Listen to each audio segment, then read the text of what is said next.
Gino, make them see though. JP in the clutch, yeah, that ought to make them hush, baby. Hey, you looking at the grid, see us rise, never hesitate, winners formulate.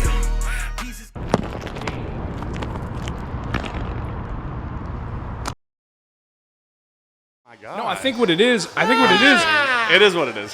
He does designs for liveries for cars. Yo. Yes, sir. Get the fuck out of here, bro. Big money. Surprise. Yeah. Dude, that is not what your surprise was. Get the fuck out of here. Hey.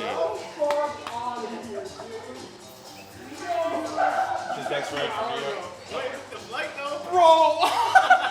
Yes, sir. Like an hour ago. Bro, that is unbelievable. Tell me Jillian knew about this. Yeah. Get the fuck out of here, bro. She said, how's it going? We did it. Get the fuck out. We can use this later on tonight. Good looking out, my man. Ooh. Tiff, babe. Hold it. Put this in. Yeah, hold it. Yeah, I fuck around. I've been a little less or something. All right. All right, so you guys been doing this since 2005, right? Yeah. Okay. No, episode 5 though, but we kill it. All right. I got one of these in your honor, but I don't know how many of that I'm gonna fucking. Look at you. Yeah, hey, you'll be all right, man. No, I won't. Hey, man. I really won't be, bro. Listen, we can't. Only way I can talk to y'all is if we drinking this Hennessy. Okay, all right. Didn't I tell you that? And didn't I tell you that? And I mean, all of I gotta it. get one too. Everybody over here got to drink Hennessy, Go ahead. man. We're drinking then, bro. It's that simple. Everybody got to drink him, man. This is God's day. It is. No, it is. Stitchgod Sunday, bro. Yeah, on Sunday, Hold on, wait a man. minute. Hold on. Sean, you have some. I'm Yeah. sorry? Yeah. We're about to start. We haven't What's started yet. We were like really hoping to get a Oh, come on, I'll stand up. Let's do it. Can my mom be in it? Get the whole crew in it. What do you mean?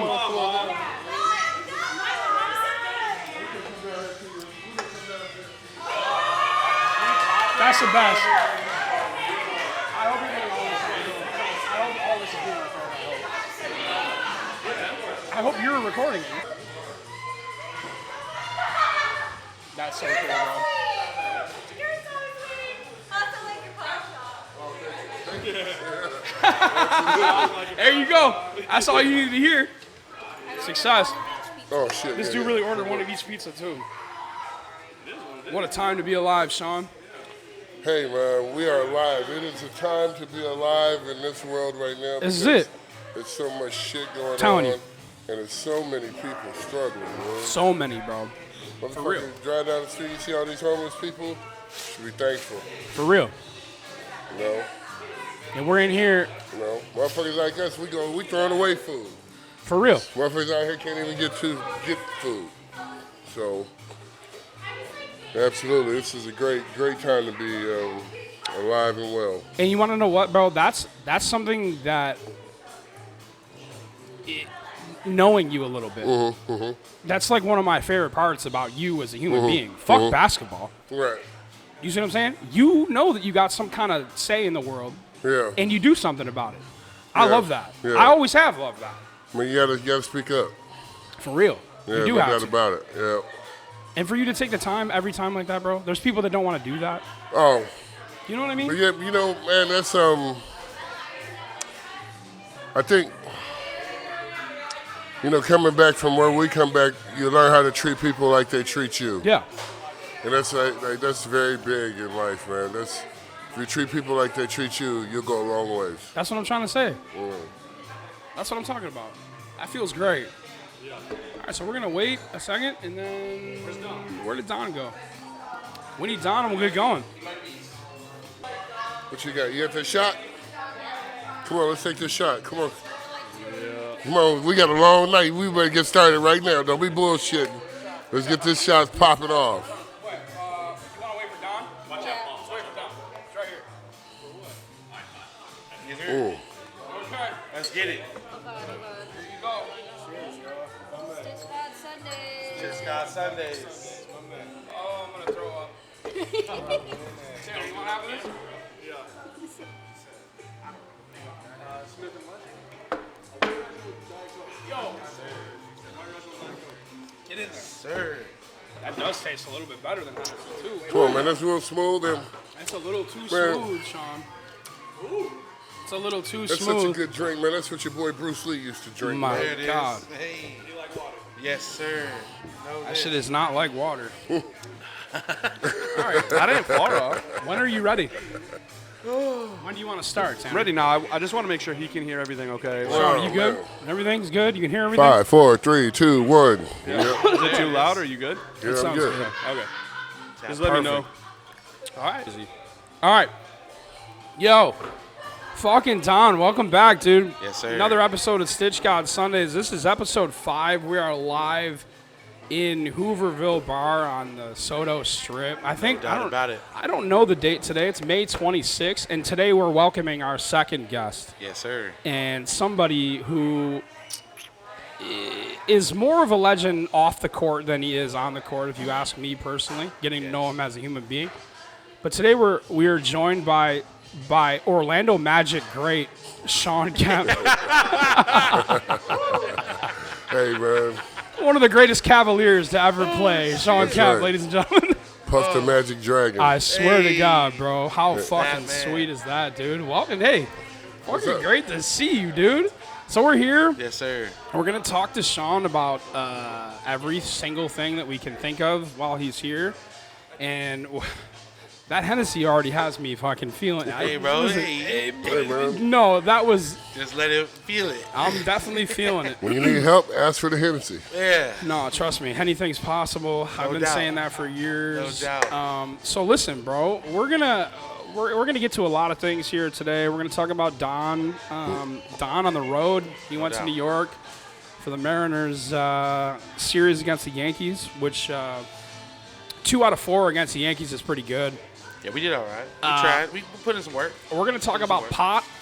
We're gonna talk about Sean's new charitable thing that he's doing. Hey, We're gonna talk about a lot of yeah, things, info but on that. we're gonna start Sir. first by asking you, Sean, how often do you pay attention to the Mariners? A lot. You do. What's up? A lot. Like, I watched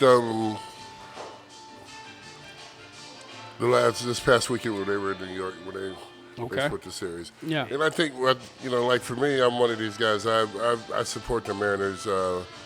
And I have supported the Mariners since I've got here. Yeah. Ken was here at the same time I was here, so we were good friends at the time back then, and we were watching each other's games. Yeah. It was nice that we would play there. After my game, I would come over here at the Kingdom and watch him play. And then Yeah. it was Rare nice right there. when they played in the afternoon, he would come over to the Seattle Coliseum and watch me play. So, absolutely, man. I support him. And then, to me, I was just anxious to kind of see how the Mariners were going to handle being in such a high rank in the division right now. Yeah. You're right about that. Yeah. So I think those are the little things that I kind of watch and see. I mean, obviously they got a lot of baseball to play. Of course. But it's how they handle when they're in first or second place. How do they handle some of those big games when they play those big franchises? And that's the thing, too, bro. I'm glad you said that because I think that it's really important to, that says a lot about you when you are the guy ahead. And you want to know what's crazy is that the Mariners have never really been that guy that's ahead. You know what I mean? And people will say that it's because the rest of the division's playing like shit. And these next 2 series that we have, Houston and then the Angels after that, those are just huge because they're within the division. But if we go, play them pretty hard, it's one of those things where, we can really see what this team's about. So let me ask you this. So the big thing right now is there's a lot of people that are talking about Julio. And we talked to, when we had Lofa on, we talked to him about expectations and we talked to him about what it's like to have, because we started talking about LeBron and how he had crazy expectations and kind of lived up to all of them. I mean, pretty much he lived up to, I'd say every last one of those for real. expectations. The expectation part is tough for. In the mind of an athlete, what is that like? In the mind of an when athlete, someone's expecting something from you? Well, I think in today's world it's a little different than what it used to be, and Yeah. I think those. What do you mean by that, though? Like the internet and everything? Well, yeah. In today's game, is you can feel the pressures from different ways, and Yeah. what I mean by that, not only would you feel the pressure from your fans to do well, but obviously you would feel the pressure of social media. Yeah. You feel the pressure of just being successful and knowing that if you're not successful, you probably won't last long. Yeah. You know what I'm saying? So I think those are just pressures of being a professional athlete. But, I mean, just to be with the Mariners right now, the pressure would be just to be consistent. Exactly, bro. And I think that's what the fans are looking for. Yeah. If anything, I don't think I think the fans are very rewarding to a lot of the athletes, but when it comes to the Mariners, we just want to see some consistency. Yeah. I agree with you on that. So a guy like Julio, who everybody's expecting something from, do you think that it's smart to remind people constantly that this fucking guy is 23 years old and he's still trying to find his way? Because I was listening to, and I don't know how often you listen to sports talk radio. I don't really either, because to be honest, there's a lot of guys that are just like, blah, blah, blah, blah, blah, that are just like, okay, bro. Sound like a broken record. You sound like an idiot. You have nothing else to talk about, so you're just saying whatever. But they literally were claiming that they were getting texts sent in about how people are already demanding that Julio be traded. That's outrageous. And it's one of those things where, like, do you? Well, I think.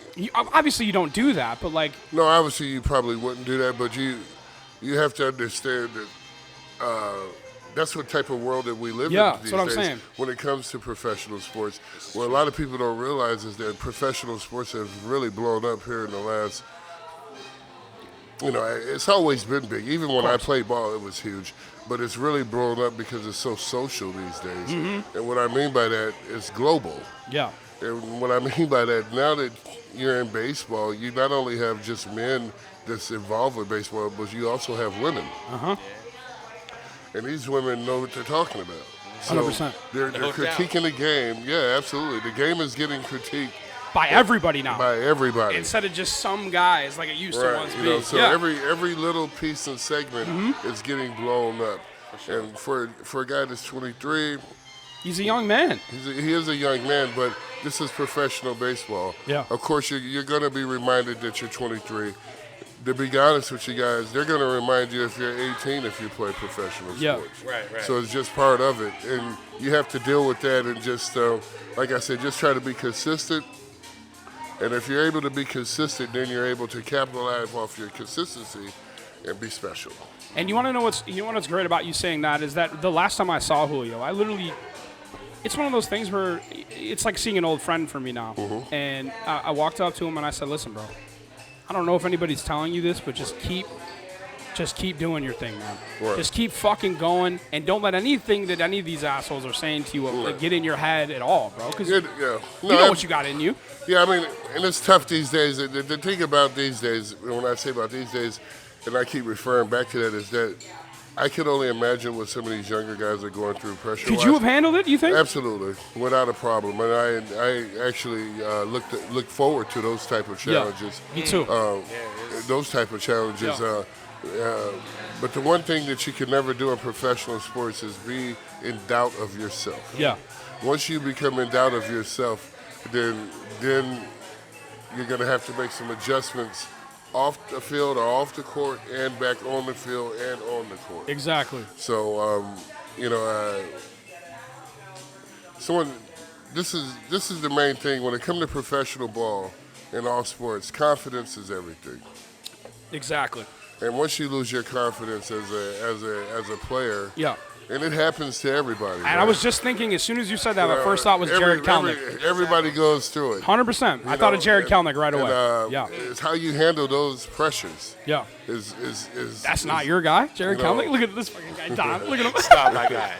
Hey, man, you can see it sometimes when they put those extra pressure when a guy's not playing well. Yeah. And they start talking about him, his age, his average, his slumps, the years before, all those things of that sort. Yeah, I mean, if he hears that and he starts to feel that inside, it could definitely affect him in any sport. I really hope that it's just one of those things where, like, he just gets back in the swing. Because I hate hearing people say negative anything about anybody, usually, but. And in pro ball, they're going to talk negative about you. No matter what. Regardless of what. And the thing about this is if he was hitting home runs, they would still want to trade him. Yeah, some guys, Right. there'll be some idiots still out there saying, 100%, Yeah. bro. Yeah, Screaming 100%, that bro. shit. you know, let's trade him. So, Yeah. you know, the one thing I think he just has to remember is that, you know, he's probably, 4 strikeouts from another slump and 3 out of 4 home runs from getting over it. And he did that today. He hit home runs back-to-back There you games go. the last 2 days. So Right. He's I'm lighting hoping. up. He's lighting up. I'm really hoping that that's exactly what you just said. Where now we're getting to the point, but it's one of those things too where it's a 162 game season, bro. It is, and also It's a you whole season. got to remember this: you're a young man. Yeah. You're playing a game. You have this what they call pressure on you, and he starts the season off a little bit slow. Yeah. And I would always tell people this: I would rather for a player to start off slow than finish slow. 100%. Let him start off slow and Yeah. finish hot. Get it out of the there system, it is, bro. Yeah. You know what I'm Let saying? that man cook. Let that Absolutely. man cook, man. For real. There it is. I feel you. So I feel like a Yeah. lot of times that you just got to be supportive of a guy like Julio. No doubt. Have to. We all know what he can do. We know how good he can swing the stick and catch the ball. And we're going to It's sit just there and just keep right. saying that over and over Right, again. right. For real. It's unfortunate, It is. but that's also Seattle's talk radio. Thank you. Yeah, man. And you want to know They do what, love Sean? the cha-cha-cha-cha-cha-cha. You know that I'm, and again, me and you are, I would say, fairly close. Right. You know I'm from Buffalo, New York. Absolutely. And I get shit from some people about how I talk about Seattle sports fans Right. sometimes, though. And they're great when the team is good. They're Oh, really yeah, no, great. Let them know. They're really great. Absolutely. I mean, the one thing that you have to remember, first of all, this is a different breed of fans out this way. Yeah. For Because, sure. And I say that because these fans out here, what they want is consistency. Yeah, dude. They want to, like, I bet you that it was And there's popping. nothing wrong with that. And this is me telling yeah, you of guys. course. Let me break this down to you guys. Go ahead. So you guys should understand this. Give me that. Yeah, let us know. If you go to these baseball games, if you go to any of these professional sports games, you're paying extra for tickets. Yeah. You're paying extra for parking. You're paying extra for food. Right. It's a sacrifice in what you're doing in life. Therefore, when you make those sacrifices, when you go to these places, those people want consistency. And they just want a dub. Right. Yeah. And if they don't get consistency, they have that right. You're right. Yeah. You're right. Be a They little- do. They little have pissed that off. right to be Because a the next, little mad. yeah, man. because no the next doubt, no time doubt. you're going to be like, wait a minute, before I Absolutely. go No pay doubt. $90 to park, I you go. don't know if I want to go Come see on them now. play. Yeah, I mean, but even you're right. but if I'm going to pay this, they're going to at least hear my voice. 100%. There we All go. right. No, There we you go. know what?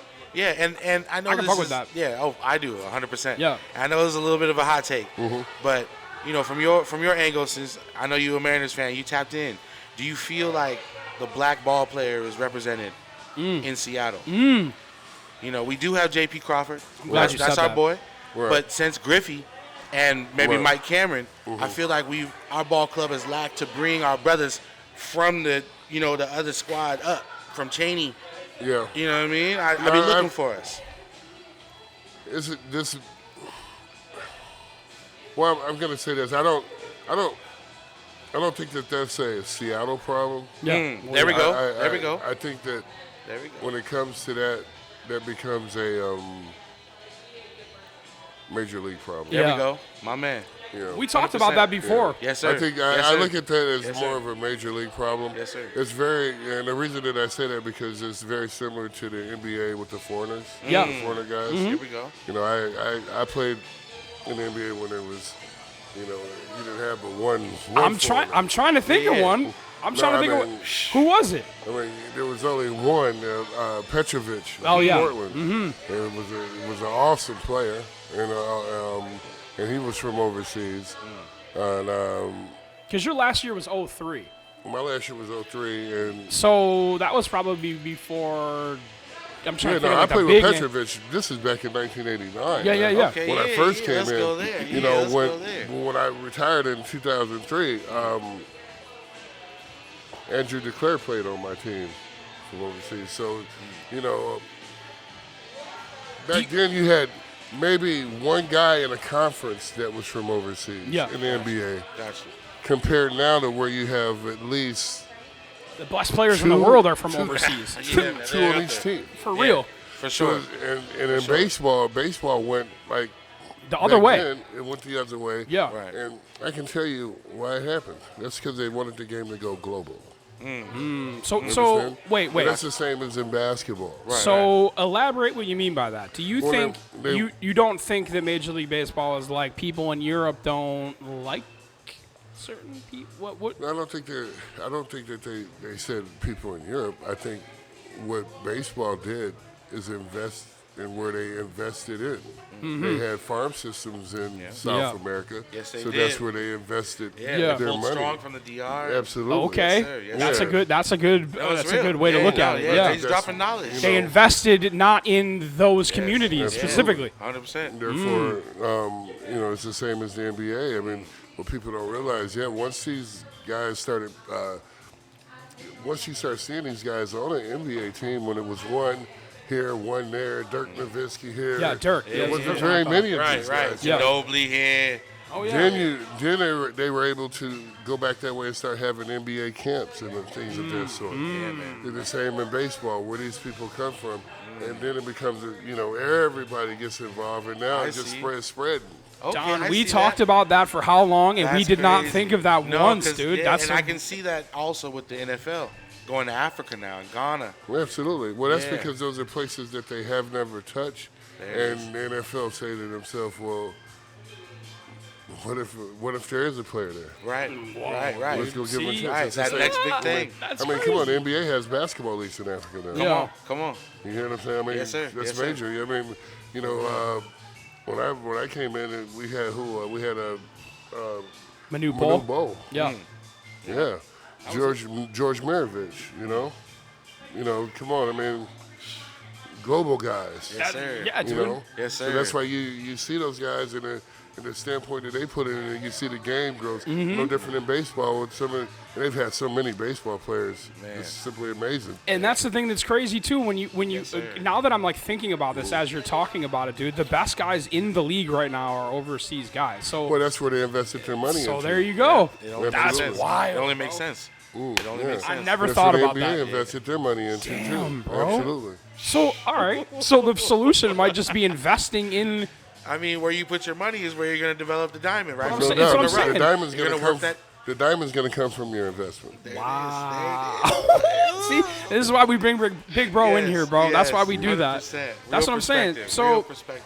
I want to talk about something that that I think is what people. So I don't want to sit here and only talk to you about it. You know me.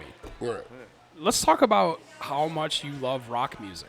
I think Oh. that's the coolest thing. For sure. Yeah. So we've been to 2 shows together. Yep. We went and Music saw is Guns N' life, Roses, and then we went and saw. Oh Across- no! Don't let me forget the name of the The band. guys from Philadelphia. Oh no, dude! Don't let the me group forget. I from love Philly. them. I love them too, bro. Oh no, I wasn't there. so- Wonder Years, Wonder Years. Wonder Yeah, Years. Wonder Years. They were great. bro. They were great. so good, They were dude. good. They were And- dope. Now we're getting into my world. And I think Goodness.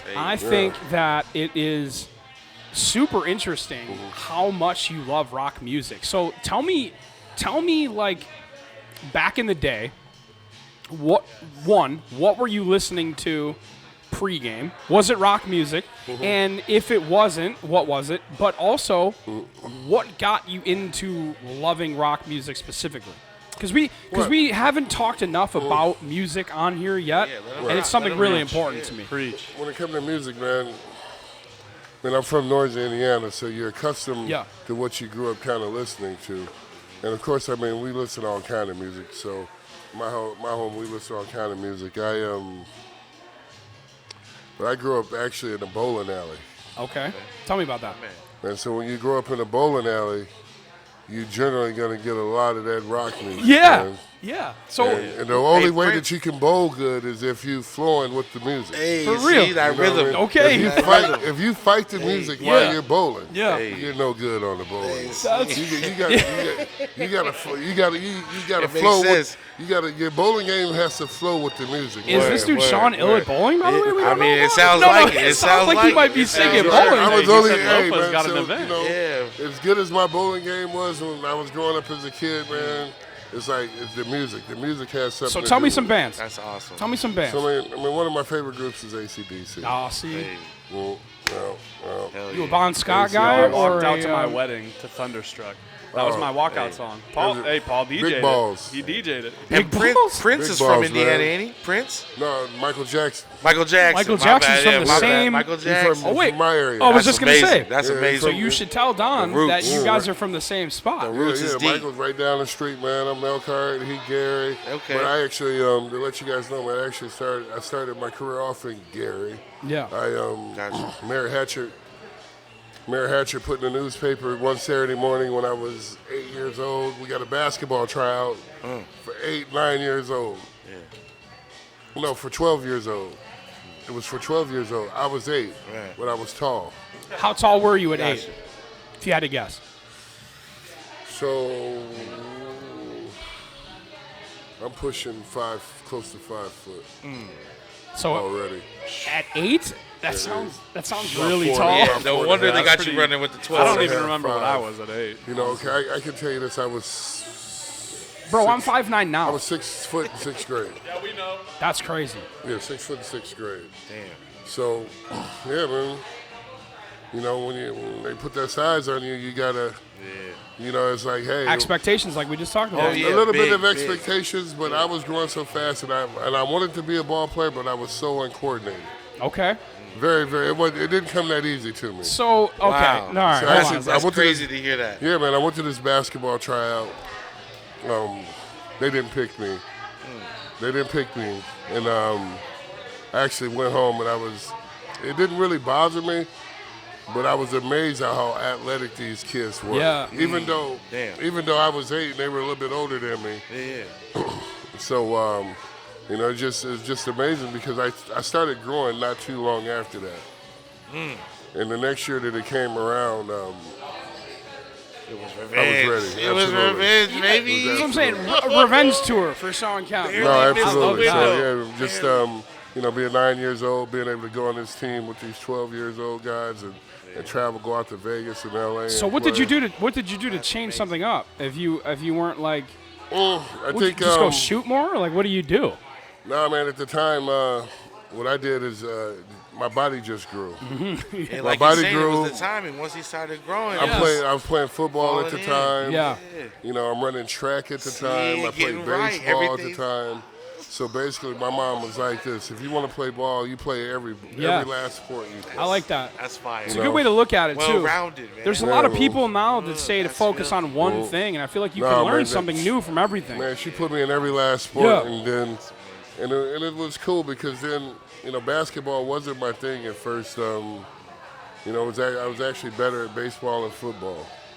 You know, and absolutely. Yeah. You imagine instead of seeing Randy Johnson in 1995, you were seeing Sean Kemp on a fucking The bigger on a unit. picture Long run. leg from The bigger unit. No, man. I'll see if I can bring it. I'll probably real. get a few pictures later. I'll see if I can find one for you. Oh, guys. man, that'd be On beautiful. the baseball team. I would back love that. then. Yeah, bro. that'd I would be cool. absolutely love Oh, that yeah. because real I had cool. no idea. I Yes, know that please. I know again because me and you have chatted a lot. Oh yeah. We have chatted a lot. I know about the fact that you love all sports. Oh, absolutely, bro. And that's like a cool thing to look at from the perspective of a fan. Again, here's the thing with me though, personally, Mm-hmm. I didn't meet you because of Sean Kemp, Sonics. I met you because of the pot shop and Jill B's in there, and I think that's given me a cool perspective on you as a human being because we're not talking about basketball for the most part. I mean, No, we it are. wasn't. It was never. We're talking really- about pot, me and you. Yeah, it wasn't. Hey, that's what's up. I can actually remember when. Thank you, sir. I actually remember the day when she came in. She came in from New York just for a visit Yeah. to the store, and she was just thinking about moving out. Bro, this and that way. was the thing, dude. And it was funny because her getting hired at Kemp's was like a really important That was moment cool. in my life. Yeah. I mean, it was because she.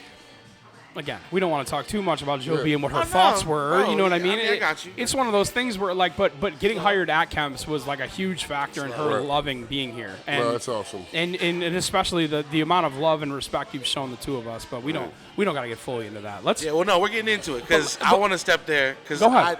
when I first met you, the first time I Yeah. seen you, my brother, was at a bar randomly, and you know, it was in this cut. We don't got to talk about where it was, but I was like, that's Sean Kemp. Yeah. And the homies just wasn't believing me, bro. That's that guy. And I was in there in a Michael Thompson Gophers jersey, and I was just like, but that's definitely Kemp. And I walked up, and you were super cool, man. And I was like, I know you're Kemp, but my boys don't believe you. It was like, it's me. You let me get a picture, so I appreciate that. It was at this moment that he knew he fucked up.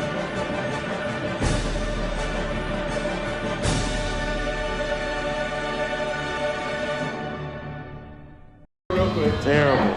Oh, that shit got wet. Yeah, Oh, that's instantly. all good. I was way too in We it. had a good experience. I was feeling it. How did that even happen? Is it cool if we rewind it a little bit? Let's go. On me, my brother. Go ahead, Don. So yeah, that festival. I know you're into music and you're tapped in with the community. So what was that? What was happening with that? Man, it's just part of being part of the community. I think when I look at it, it's like you want to do different avenues of things, and I've always been a big lover of music, rap music, rock music, definitely. So you know, my basically one of my goals is to be able to create my own personal festival. Yeah. Which would be the Reignman Festival. Yes. And it'd be to have a rock and roll, open up with a rock and roll night, and then have like a rap night the next day. So let's go. Absolutely. You know what's so crazy about you saying that, amazing. Sean? That sounds amazing. Sounds familiar. Yeah. So me and Tanner were just actually talking about how cool it would be to have Stitch Fest with the same exact concept. So, wow. Yeah, we should probably. Yeah, we should probably talk about Yeah, it. no, we should probably fucking figure that out. And with the people that I know, and 10 years of doing music, for real. Yeah, all I'm saying is with what you got going, man, being top of the community, and we love you in the community. Right. I see you, brother. I do.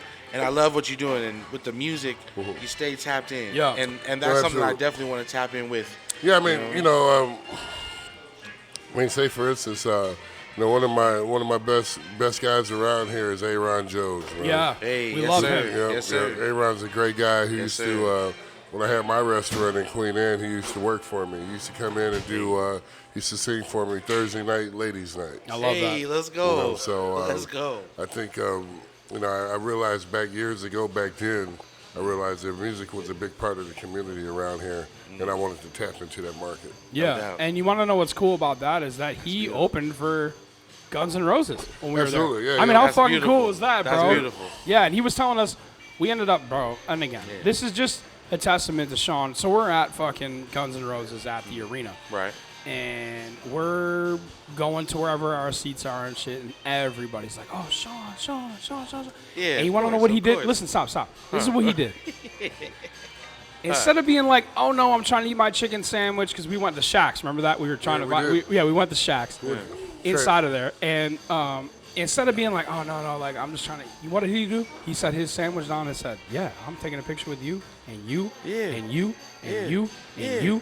And it's crazy because he did not for even 1 second did he say, no, I'm good, like whatever, blah blah blah. Right. Like you know what I'm saying? I've met some people that said, you see what happened right here? We just saw it. My man literally said, I'm gonna bring it to you, and walked over to the family and showed the love. No, just so important, bro. Just to really give that some love, my brother. Like, people are not doing that. Really They're aren't. big dogging people, and they're weird with it.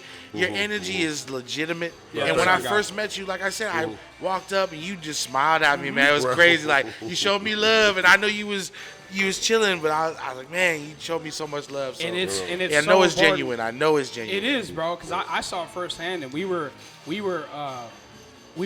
ended up. They ended up bringing us to a suite. Remember that? That's right. Yeah, we ended They up took up us there. upstairs. They took us upstairs, and our guy, our guy Aaron came up there and said, "What's up?" It was cool to meet him. dope. Yeah, and Aaron's a great guy, he's great a good musician, dude. man. He's really good. He's worked his butt off. Man, I had no magical words for him. The only thing I told him that think big, dream big. Yeah, No doubt. And he did. And you want to know how? And that's what a lot of kids don't do these days. They don't think and they don't dream. Yeah, Hey, dude. You there can't it do is. any. You can't if you're not thinking big and you're not dreaming big. What are you doing? What are you doing? And man? that's and you know what's for so real. you know what's That's so so sick true. about that, bro. So and true. and I've told anybody that wants to hear me talk about it is that I never had a plan B, bro, and I always dreamed big, and I ended up fucking, you know what I'm saying? I'm sitting here with you right now in Seattle when when the cards were stacked against the kid. You know what I'm saying? Right. Hey. So hold on. And I seen the homie throw out the first pitch like That's 3 right. games ago.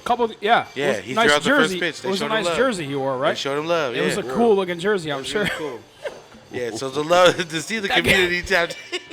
Hey, Sean, that guy doing jerseys down the street's pretty good at it, he though, looks right? pretty good, He's man. pretty good at it. He's stitching it up pretty good. Nah, for real. He's stitching it up pretty good. Hey, he's the top seamstress. Oh, yeah, no, Stitching seamster, it whatever up. you want to call it. So, Sean, let me ask That's you this, fire. bro. And I feel like, That's fine. I don't remember if me and you ever talked about this, but when you were playing, were you smoking pot? Can you Yes, talk about that? absolutely. You I were. was. Yeah. Yeah.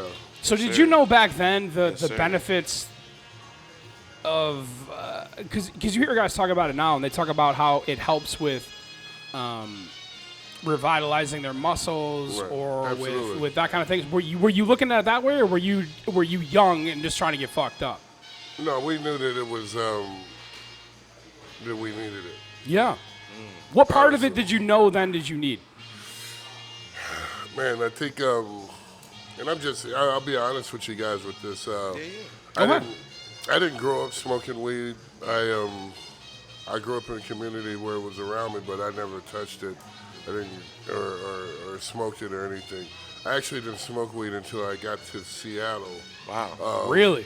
Yeah, and I'll tell you why, man. There's a big difference of weed texture between here and Indiana. Who used to be. I believe that. Trust me. Used to be believe the that. Dirt McGirt. I was That smoking Reggie- some weird that shit Reggie in New York. Bush. I don't Yeah. really know what that means. That Reggie. What's the difference?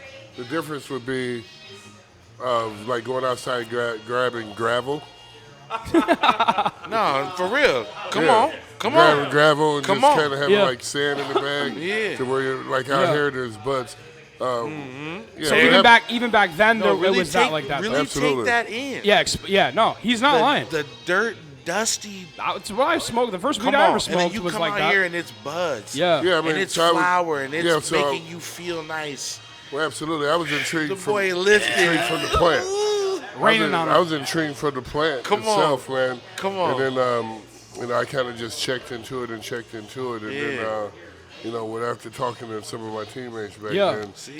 I realized why they were smoking it. Okay, Yeah, man. see? Come on. Well, definitely to relieve your body a little bit after the Relieve game. it. Yeah. Yes. And so, I mean, there's Yes. there's no game benefits from it unless you're gonna smoke it and fall asleep. Right. So, well, yeah, for sure. So let me ask you this: when they were testing guys for that, why? Yeah, well, From your perspective, what do you think the thought process behind in the NBA specifically? What is the reason why? well, I think the NBA. Because they aren't testing for alcohol. Well, I think the NBA was just like society. I think Yeah. that everybody back then in the 80s and 90s treated weed like it was heroin. Yeah, on, for come on. sure. Dope. Come It's on. just, if For we're going to sure. be honest with it, Yeah. marijuana was treated like it was heroin back That then. classification. Yeah, absolutely. It was Yes, sir. it was classed in such a strong classification that that's the representation that it carried. Absolutely. So, It was a so, problem. so- they misclassified that shit and had people hemmed up 100%. It was over, like over a plant that it was was- actually helping them release and play their game. exactly, and it was And like how maybe pineapple. could help the longevity of your game. Yeah, Well, and it you could know, probably help guys releasing play you. longer. Right. Without doing something that is Yeah, and I- actually changing your game because Yeah. your game ain't getting enhanced for And the I don't. plant. And let me break this down. I don't Yeah. necessarily think that the benefits may come from just smoking. Mm. I think now that when I look back at it, if I was a player in today's game, the benefits would come from the medicine of the lotions and the creams. That's See, what we here just we go, talked the to Lofa CBD, about yeah, that. the We Yeah, just so- talked to Lofa This is Tupu about the- that. Yep. The stick, the ointment. Yeah. If it would have been, if they would have said marijuana products are illegal in the NBA, then I would have probably played another 5 years. Because those lotions and creams are that significant to a player. Joe B brings some Come shit on, home, bro. come I put it on, on my man. wrist, my arms, my on. back, bro. I'm telling you. And it Yeah. really is beneficial Absolutely. to you, bro. The And body benefits. 100%, bro. And And I have to give a shout out to Adam Silver, man, just for exempting that from them. sure, Not just for the NBA players, but also for the WNBA players. And you want to know what, dude? Yeah, let's go. It was a little too Let's go. late. It was a little too late for Brittany Griner, but you got to think that she was doing the same thing that like anybody else would have been doing. It was in a wrong place, wrong time. It was just obviously. Russia, bro. But I'm glad. I'm glad too, and I hope all leagues do that. Yeah, I know football's done that now, and I think I'm sure baseball will follow suit soon. I'm trying to think. So what? So it's all good now? It's all good? Do we know if it is good in baseball?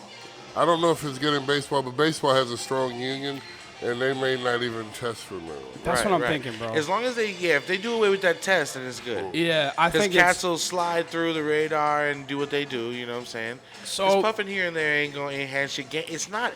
Your game got to be your game. That's what I'm saying. Like, I know your game was nice. Yeah. So relieving your body it didn't help your game. Your game is you. Yeah. Yeah, I mean, So if you think back now and you look at it, you say, well, what did these guys need relief? Well, a lot of guys would drink alcohol after. That's what I'm saying, bro. Which is come on, man. Which is the wrong thing to put in your body. Yeah, I That's mean, what it's I'm like saying. Lofa's story when he's like hung over it. Yeah, exactly, halftime, bro. He's like, damn. Yeah, dude. Yeah, destroying that body. And man. the thing about that is when you look back, you said you started smoking weed in Seattle.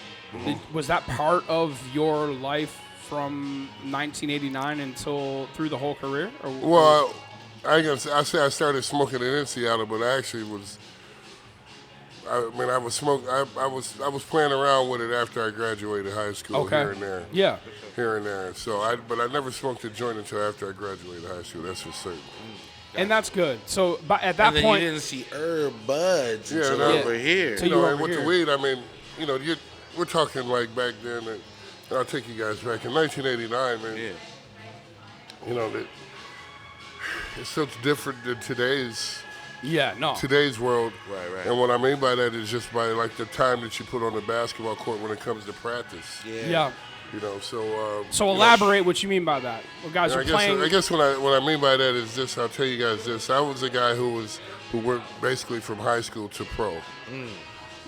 And in order for you to go high school to pro, that means that you have to prove yourself every single day on the basketball court. Yes, sir. You have to put those practice hours in. So if you go high school to pro, man, there's so much footwork and so much education of the game of basketball that you don't know before you get there, that you have to spend countless hours and time on the court to make up that time. So you get with coaches who can try to speed that process up with you. Sir. Sometimes it might take 6 months, sometimes it might take 4 months, sometimes it might 3 months. Right.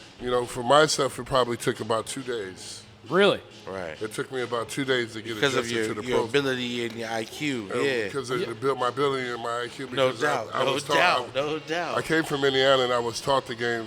Yeah. The game of basketball from the fundamental standpoint, meaning that you learn how to do everything from dribble to pass to shoot, to set picks, man. to remember plays, to remember defenses, offenses, all these things. You just don't play the game. Right. But you're fundamentally sound to be able to do everything. Absolutely. So that's not happening everywhere. So that is that was one of the main questions I wanted to ask you. Do you think that there are still kids that can go from high school to the NBA? Because now you can't do that.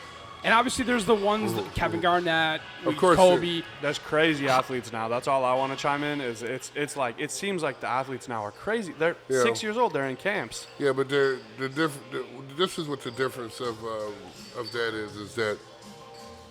Because that's a major thing what you just said, dude. I'll break this down. Go ahead. That was heavy. I'll break this down to you guys. In the game in the United States where the kids come from, it's a little tougher for these guys to be able to get to the pros. Your pro players in 2024 would probably have to come from overseas.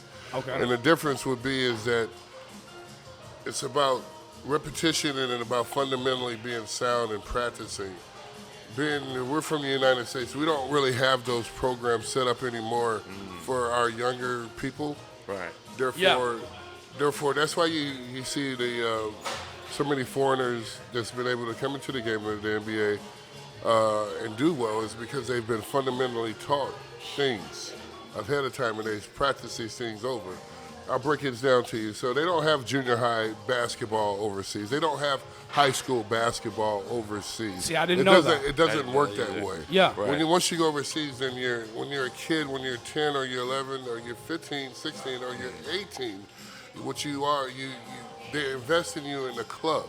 Similar to soccer, where a club, where you're involved with a club, and the club be a club that would house younger people, middle-aged people, and older people, professional people. Right. So you're playing against a broad scale of people at a young age, is what you're saying. Absolutely, and you're getting taught these professional things at a young age. Right. And that's why you see so many guys in the NBA from overseas now, because these guys like Luka, they've actually been playing against professional ball players since they were 12 and 13 years old. That's what Jokic said. That if you think it's anything at all for me to be playing here, you have no idea where I came from. You just don't know. Well, that's real, bro. I mean, that's crazy. I not only have the ability to play here in the NBA, but I also had a year to go over to Italy and play.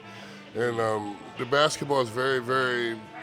Basketball's bigger overseas than what it is here in the United States. So I think I knew that in my head just from the videos and shit that I've seen. Most Americans and most basketball fans do not realize that. Let me tell you again what I just said. Right. Once you go across that water and you get to Europe and you get to these other countries, basketball is not number one in the United States. There's other sports. You have X Games. You got skateboarding. You have divers. You got tennis. You have golf. There's so many. You got 100.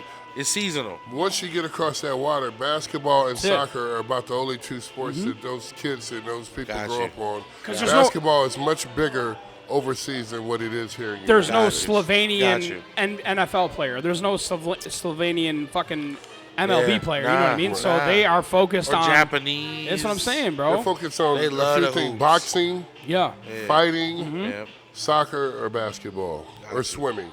Wow. So let me ask you this: while we're on the subject of going from high school to the pros, and we talked about expectations earlier. In 1996, you played tough against maybe the greatest dynasty that we might ever see. To be honest, would you say that there's a comparison that's very close between LeBron James and Michael Jordan? Because we had a very in-depth conversation with Lofa Tatupu about this very same thing. He's Team Jordan on it. As you know, I'm Team LeBron because I am somebody as a fan who just can't believe that we're witnessing what we are witnessing. Because, again, coming from now a basketball player's perspective, the fact that this fucking guy is still dropping 45 points at 40 years old, that has to be unbelievable. Now, in Lofa's defense, he gave LeBron his love. He did. But he clearly stated there's a different type of player in Jordan. So just so we can make sure he was represented. Where do you stand on the hottest take in basketball? Well, I mean, you played against Jordan in the finals, so you firsthand know. It's crazy to think about that. For real. He did. It was the first thing I asked him when we met. My grandpa didn't even let me be in the living room. Well, you want to know because I was representing. You want to know what I asked him the first time? I said, "What was it like going against Rodman? Fuck a Jordan." I said, "What was it like going against Rodman?" So, please. Let's talk about Rodman first, and then we'll talk about LeBron. Take us with from wherever Dennis, you want. Tell us about Dennis Rodman. With Dennis, I still work with Dennis a lot. He's the man. I see him a couple times a month. We still work with each other.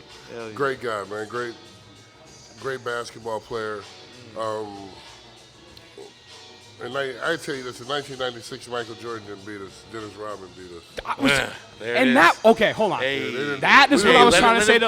I know, but that's what I was trying to say to Lofa. That Dennis Rodman is so much more a part of that story than people give him credit for. Because don't forget that the two teams that Jordan couldn't beat were the Pistons. You remember that? Yeah, Michael Jordan was great, but he wasn't the reason why they beat us. Our reason was Dennis Rodman. In that series, I'm the only player to ever outscore Michael Jordan in the series. Come on. So come on. Michael wasn't. Michael wasn't. Come on. Michael Sean, wasn't the problem. Sean, don't forget that you almost won the MVP of the finals on the team that didn't win. Let's not forget that and put that in writing. 100%. Right. But I will tell you this: Michael is great, man. Of course. Of course. best player in our generation when we played. But I can see why people would compare him and, I guess, LeBron together. But that's not really the right comparison. So who do you think the comparison is? Are you going to say Well, I Kobe? mean, Come on. No, not even Kobe, because Kobe and Michael were very, very similar to each other. Yeah. But Kobe was smaller than Michael. And but the comparison to LeBron James is Magic Johnson.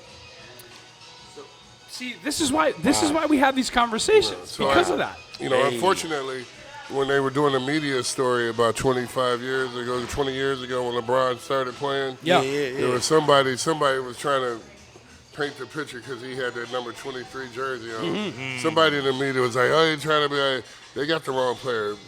LeBron James' game is nothing like Michael Jordan. It's just like Magic Johnson. There we go. So for There we go. For me and Let's anybody go. watching this, Let's go. explain to that. Did I nice. not tell you that this is what? That's real. Explain what you mean by that, because again, everybody always wants to compare the two. So Well, I tell mean, us just why he's because more they're like both Magic. Just a guy general on the court who's able to make his teammates better. Everybody around him better. You know, yeah. which Magic did. He's not going to be the leading scorer of the game always, but he's going to have the most assists and probably most rebounds. 100%. As well as LeBron does. Yeah. But Michael's mentality was a little bit different, man. His mentality was, Michael was in attack mode. And, A killer. He was. He looked at the game totally different than LeBron does. Michael didn't come out on the court and worry about his teammates. He wasn't worried about A, B, and C. He was worried about setting the tone for Yeah. A. That was his job. And, I just think they got that comparison wrong. Somebody in the media compared him to Michael Jordan, and it should have really been to Magic Johnson. I think But that's the comparison to Michael Jordan with Kobe is much more doable. yeah, okay. Much more doable 100%. than Because they played kind of the same way. very similar Very. of having that killer instinct, that killer mentality. And they played against each other. But let me Absolutely. ask this. Okay, so since very quickly. you're saying that LeBron is or that Jordan is closer to Kobe, let me ask you this. Fucking Shaq, dude. Do you think that kind of takes Kobe out of that conversation to an extent of who's the greatest ever? Because Shaq, Maybe a little bit early on. Sean, tell me about Shaq. I mean, but Shaq. Well, I'll tell you this about Shaq, man. Shaq is, me and I played on Dream Team 2 with Shaq. Right. We won our gold medal together. That's what I'm saying. What year was that? Yeah, 94. Because I want to ask you about 92 at 94. some point. We won our gold medal together, Yeah. man. And Shaq was great, and Shaq is a beast, and Shaq is probably the most athletic big man there ever been in a game of basketball. Could he be the most important Well, Shaq is player in NBA history? One of them? Could he be? He's one of them, but he's not the most important. Who would be, in your opinion? When you talk about when they talk about the greatest dominant player in NBA history, man, this story goes so wrong, man.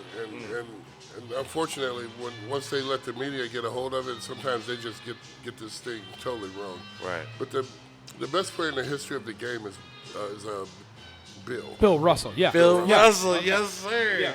And, I mean, if you're looking at it that way, it's not even a question. If you see the championships that Yeah. Bill won, but also being that Wilt Chamberlain played back then, and if you see how he dominated Wilt Chamberlain in those games, you will understand that. Now you see why Boston won those 7 or 8, 9 titles that they did. And people always want And to we'll bring have up Jerry and because you're he has best. some other cats, too. Yeah, unfortunately, in today's society, because of social media, because of all these leagues that they have, as far as when you have these ghost leagues, they have these NFL leagues, these NBA leagues that these people play and they win this money off of. Everybody talks about greatness. Well, greatness is when you make everything around you great. Thank you. Yes, sir. And to Yes, be honest, sir. when I always get on the side of LeBron, I try to think about that. That everybody around him had the opportunity to be at their highest level. You think about people always want to say that they want to take that 1 year away from LeBron because Kyrie. But think about it. Did you think Kyrie played a little bit harder and better because LeBron was behind him? Think about that fucking Well, year, yeah, bro. man. I mean, In Cleveland, I mean. yeah, but LeBron he's overcome. He did everything that I was able to do Of course. Yeah. and go beyond it. Mm-hmm.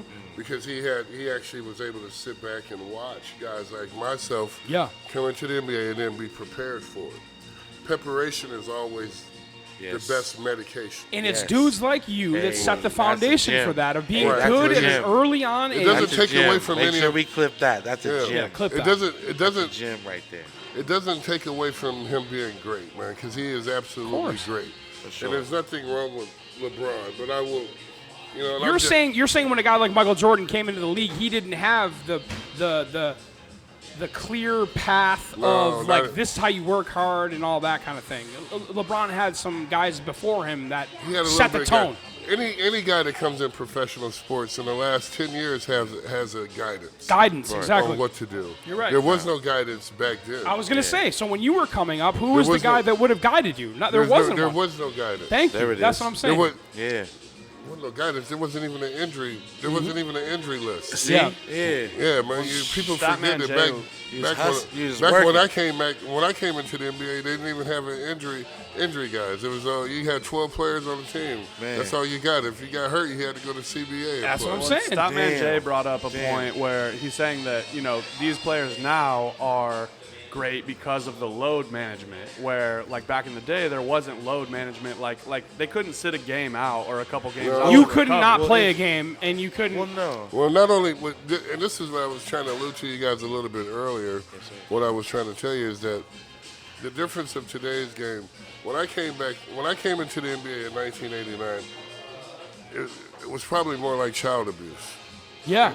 You hear me? Yeah, no. It's probably more like child abuse. And the truth of it is, that's how much catching up that I needed. Exactly. That the Sonics actually had to go in the gym and child abuse my ass. Yeah. To get me caught up. Right. Because I had to get caught up to these guys' education and their footwork. All that. So now we got you. you know, you can't even put today's game. They won't you can't go for even. that. They wouldn't even go for that. Nah. If you went to the gym and you kept a player there for 14 hours and worked the shit out of him, He would be on social media Ain't no going, chance. these fucking guys are no killing me, chance. blah, there's blah, no blah. chance in the world. Ain't no chance. So to your Couldn't point, get through that. a guy like Bill Russell had nothing like that, ever. Nothing. And he just had to go out and ball. So I guess to answer the Ball. And question, at the time, let me keep this real with y'all. Go man. ahead. And at the time, he's on the court playing against a bunch of guys, and they yelling racial marks at this 100%. dude. I was just going to Right, say Because that. there wasn't Right, very right, many right. blacks Yeah. playing at the game, man. It took Yeah. years for this game to Right. develop. Yes, It sir. did. So, Yeah, you know, he had to endure that. You know He what I'm did. saying? absolutely, had to man. So a withstand. lot of me, when I came into the league, a lot of me understanding about the game of the NBA was sitting down, having a relationship with coaches and assistant coaches and guys who have took part of this league for many, many years, many moons, and explained themselves to me and kind of what they went through. I love that. Guys like Casey Yes. Jones was my coach, who I got a chance to sit down and talk through, and he would explain to me how they went through some of these ends of where it wasn't that great at first, man. Right. And it was it was work. It was work to get where they wanted to get to, and that's why I think a lot of these guys that play the game today should do the education of the game itself, because I think they'd be surprised to find out some things that it wasn't so smooth. Even That's though what I'm this- saying. even Now it's though a smooth for very- motherfuckers. It's a lot of smooth ton of now. money playing on this court right now. Yeah. Right. This is me telling you. Back in 1989, man, And you really had to prove yourself. You really had to go out there and ball, dude, for Yeah, man. real. No, you This was is me really telling- out there, my boy. You know, and I don't even tell this story very much, but even when I first came into the NBA in 1989, and I was going on some scheduled tryouts with these teams, a few of these teams put me in the gym with a couple of their main guys, their main 7-footers, knowing that I was a kid out of junior college. I guess How old were you again? Trying to bully you. How old were you I was again? 18 at the time. 18. Okay. But I guess they put these 7-footers in the gym with me to try to intimidate me, because course. they didn't think that I was tough enough. Yeah. I was a little wiry kid. Right. Well, I sent his ass home bleed. Yeah, there we go. 100%. Hey, let's go. Let's go. That's what I'm trying to Let's say. go. That's what I'm Yeah, so- trying to Let's go, say. big dog. You know, Let's it- go. Fuck those dudes. Man, For real. And you want to know you what? learn so much in it. Those experiences what make makes guys. I mean, 100%, bro. man, And stuff like so, are you here to say that you don't feel like guys now? Because it's an age-old thing of like there's no hand check now. There's no you can't play defense the same way. Blah blah blah blah blah blah blah. Right. Whatever. But at the same time, are you really saying that actually is a huge factor in? Because you obviously cannot compare the 1991 NBA season with now. You can't, obviously. You really can't. You can't compare, man, because it's such a different game. Yeah. But I will tell you this, man. Guys in today's game, they're dealing with the cards that they're given. They're not letting them play physical. I'm sure that some of those guys really do want to play physical. I'm sure they do. Well, they probably say they want to play physical. Well, they don't have an option even if they wanted to. I mean, for real, though.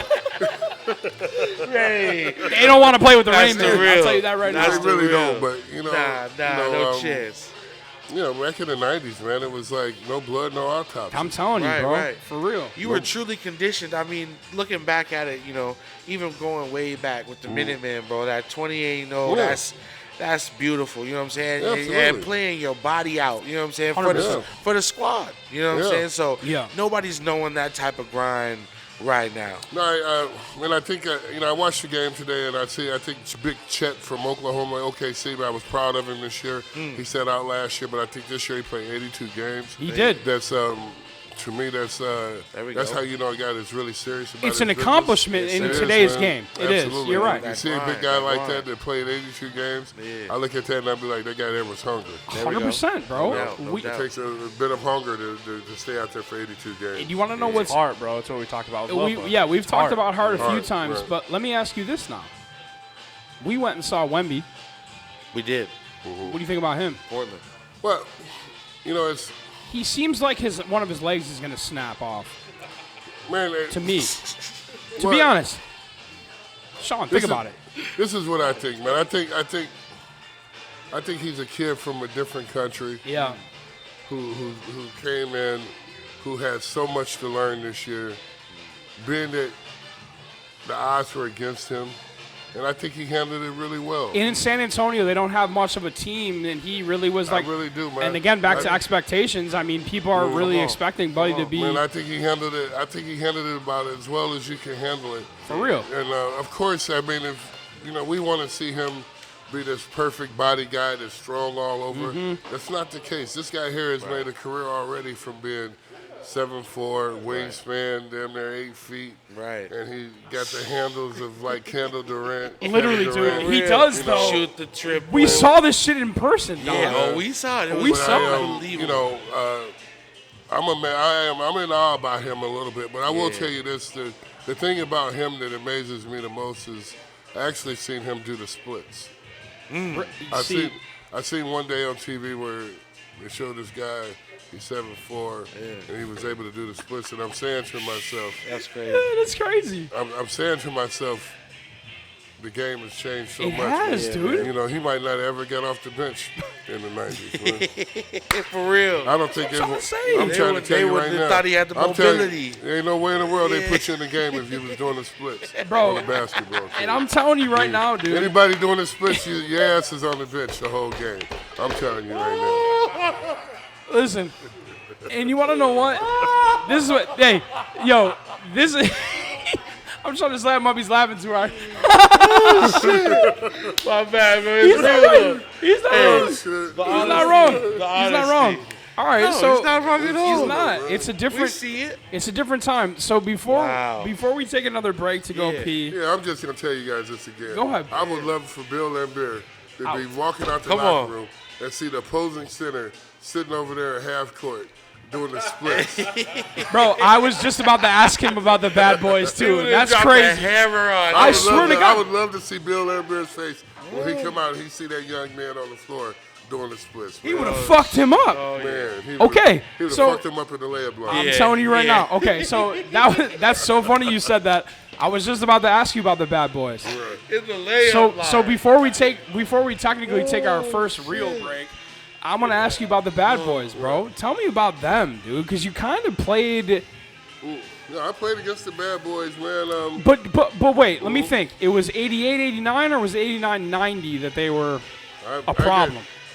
They was the problem in '88.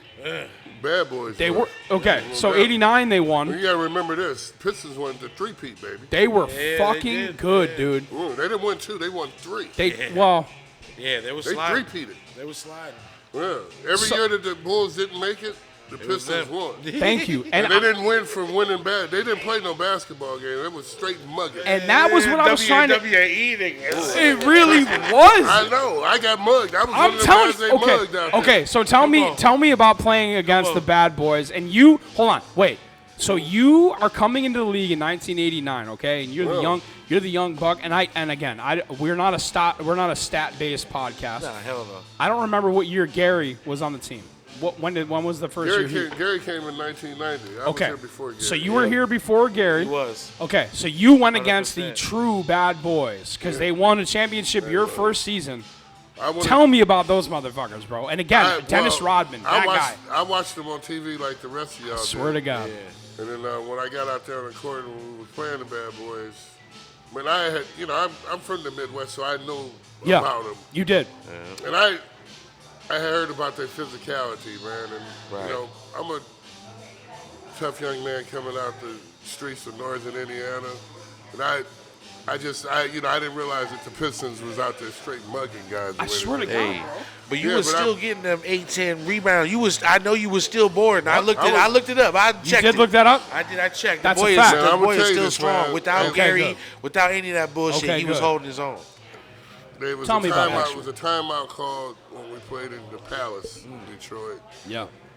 I checked in at the end of the first quarter. Me and Bill Lambert, we bumped shoulders going across half court. He looked at me like I was supposed to stop. I wasn't going to stop for him, man. Of course not. I'm going to the bench. I'm trying to hear what the coach got to say. Yeah. Well, I get to the bench and Bill's down there. I see him point. He's with John Sally, and I see them pointing at me, man. So I pointed at him back. In high school, if somebody point at you, Thank you. you point back at them, man. Yeah. That's what I'm trying to say. you see You were a young man in the league at that See, time. goddamn Fuck it. that. I forgot. I said high school, see? Yeah. It's a damn difference. Ain't no more high school. When you point that finger, and one of the guys on my team was like, put your finger down. What you doing, man? Yo, for real. You don't be pointing your finger down there to him. I said, Not to those motherfuckers. The motherfuckers down there pointing his finger at me. He said, you crazy. Don't put your finger at You me. gonna fuck us all up. Man, fuck that. Man, fuck you. I'm pointing my finger at him. Man, fuck you, fuck you, fuck That's you. a real one, Hell but yeah, hold it down. I hope it didn't. Man, we went out there for the second quarter. Yeah, nah. We ran down court 3 times. The ball went up in the air. That's the last thing I remember. I woke up in the hospital about 4:30 in the morning, choking the doctor. For real. Damn.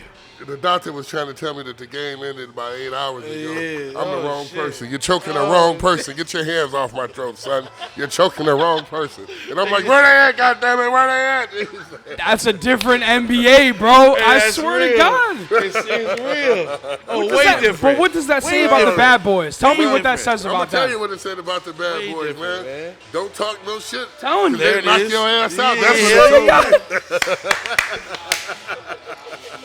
I swear They to don't God. play. They don't play It's around. obvious. No, It's man. obvious. Seriously, but It's more in than the game. retrospect to that, it really pissed me off. So I actually waited a few months. When back then we were in Seattle, we only played the Eastern Conference teams twice. Yeah. So I actually had to wait for Detroit to come to Seattle. I waited for 3 months for their asses. And Let's go. I went in my bathroom and marked it on my mirror. Yeah, let's go. Circled it in red. Ready. The date that they were coming, man. And I don't know if you ever saw this clip, but you can look at my highlights and you'll see. I stole the ball, come down court, Bill Lambert's underneath the basket. I put my foot in his chest. Let's go. And I dunk on it. Let's go. That's a Reignman, son. And I put my foot in his Let's chest. go. And then I dunk on it, and they called a charge, but the house went crazy here in Seattle. Of course. So that was that, just yeah. it was a little get back. Yeah. Stop that boy. It was a little get back, but after I dunked on him and I was running to the other end of the court, he started pointing at me again. I didn't point no this time. Yeah, I you didn't did. Yeah, point. that time you learned your You're working now. You still a young man. You're still a young man. I didn't point back the second time. Good, bro. Yo, And I know you put in that work against the Pacers too. Oh yeah. Come on, when they absolutely. tried to get at you, I seen the Oh, clips. yeah. They tried to dog you. Oh, they was trying to get me. They man. tried to do you wrong. Oh, they hit me. They was trying to Yeah, knock they me was out trying to for knock. real. That's what it was wrong. I seen. I slowed it down. I watched. They tried to yeah. knock the boy out. Really? Yeah. Pacers were they was doing? cold. I don't know about you this. Remember Man, the infamous like the dunk Michael where Jordan rules. Oh, this one? He, Oh, you went like this? Man, Before that, though, it was before that. They was trying to knock the boy out, though. They grabbed him by his body. They was trying to hassle him. But then the revenge is sweet. The revenge is sweet. Yeah, check it out. The highlights is cold. Dude, The highlights bro. is cold. So that right It's a there, different. bro, It was a different league. is a man. different league, bro. It's a different ball player. So you're here to say that back then it was go hard or go home kind of thing, and now oh man, it's you know, you're talking. Every team had 2, 3, 7-footers on Yeah. the team. Come on. There's an ass whooping waiting for you around For the real. corner. You set you a know bad. If you don't set the pick, you get your ass whooped. That's what I'm saying. If you don't set the pick, you get your ass whooped.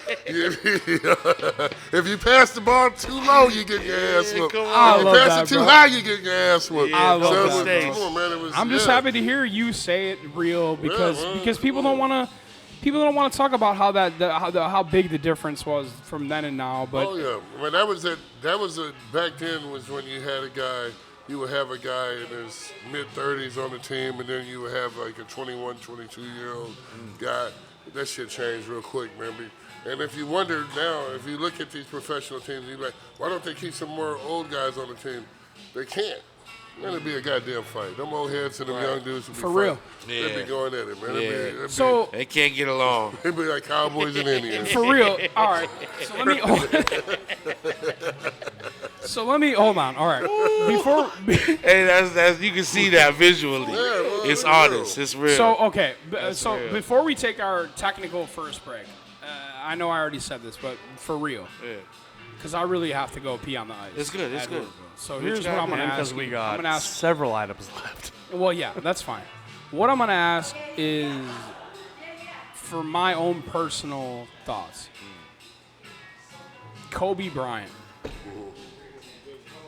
What was it like being on the court against that dude? Assuming that, again, we are not a stat-based podcast. No, not at all. So I know because you came into the league in '89, Kobe was what, 97? You played against him more than once, I'm assuming. What was that like? Well, And may he rest in peace. Right. I mean, first of all, to let you guys know, Kobe's dad was my strength and conditioning coach, That's unbelievable. Jelly Bean. That's crazy. We used to work out in the summertime. That's my man. Okay. Yeah. Jelly Hey, Bean. Jelly Bean. Bean was the man, because Jelly Bean was a guy who was 6'8", and he was a point guard. And he was a little bit too fancy for the NBA. That's why he went over to Italy and played. Yeah.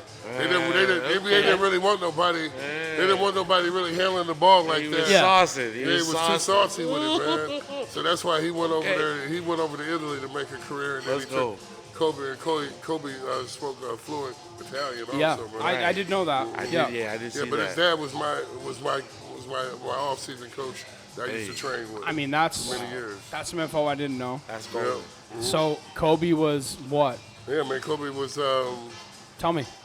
man, he's one of the best, man. I think, before I even go into Kobe, we'll take this break, Let's do that. and then I'm gonna show you guys a video clip, Okay. Yeah. and then you guys tell me what you Okay. guys think. Let's Work. get it. Don, You know what it is. what are we doing? Stitchgod Sundays. Yes, sir. Let's go. Just count Sundays.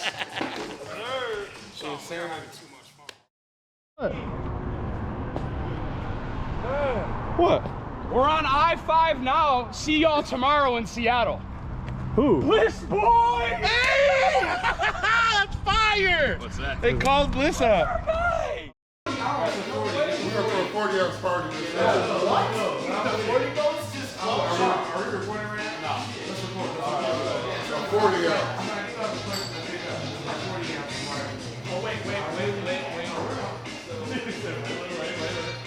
I really wanted to know. Hey, Okay. Statman J, our guy.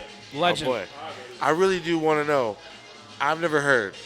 Why do you wear 40? Thank you. Because, man. What's that about? Tell me that. Yeah, because I know it's iconic. But what does it mean to Sean? You know what I mean? Football. Back in Indiana, I was a hell of a football player. I wore number 4. Hey, okay. Okay. Well. Yeah. Why?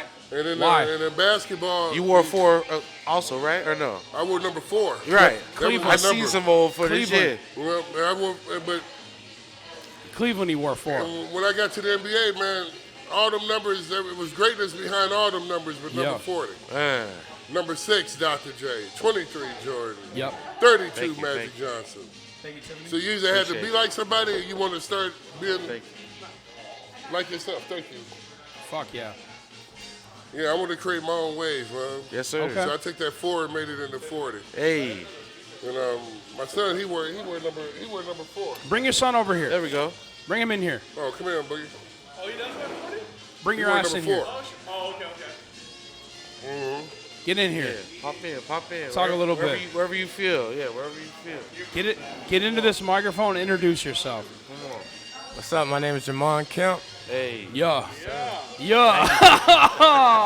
Yes, sir. Tough intro. So when are you gonna start being a problem? Did we figure that out yet?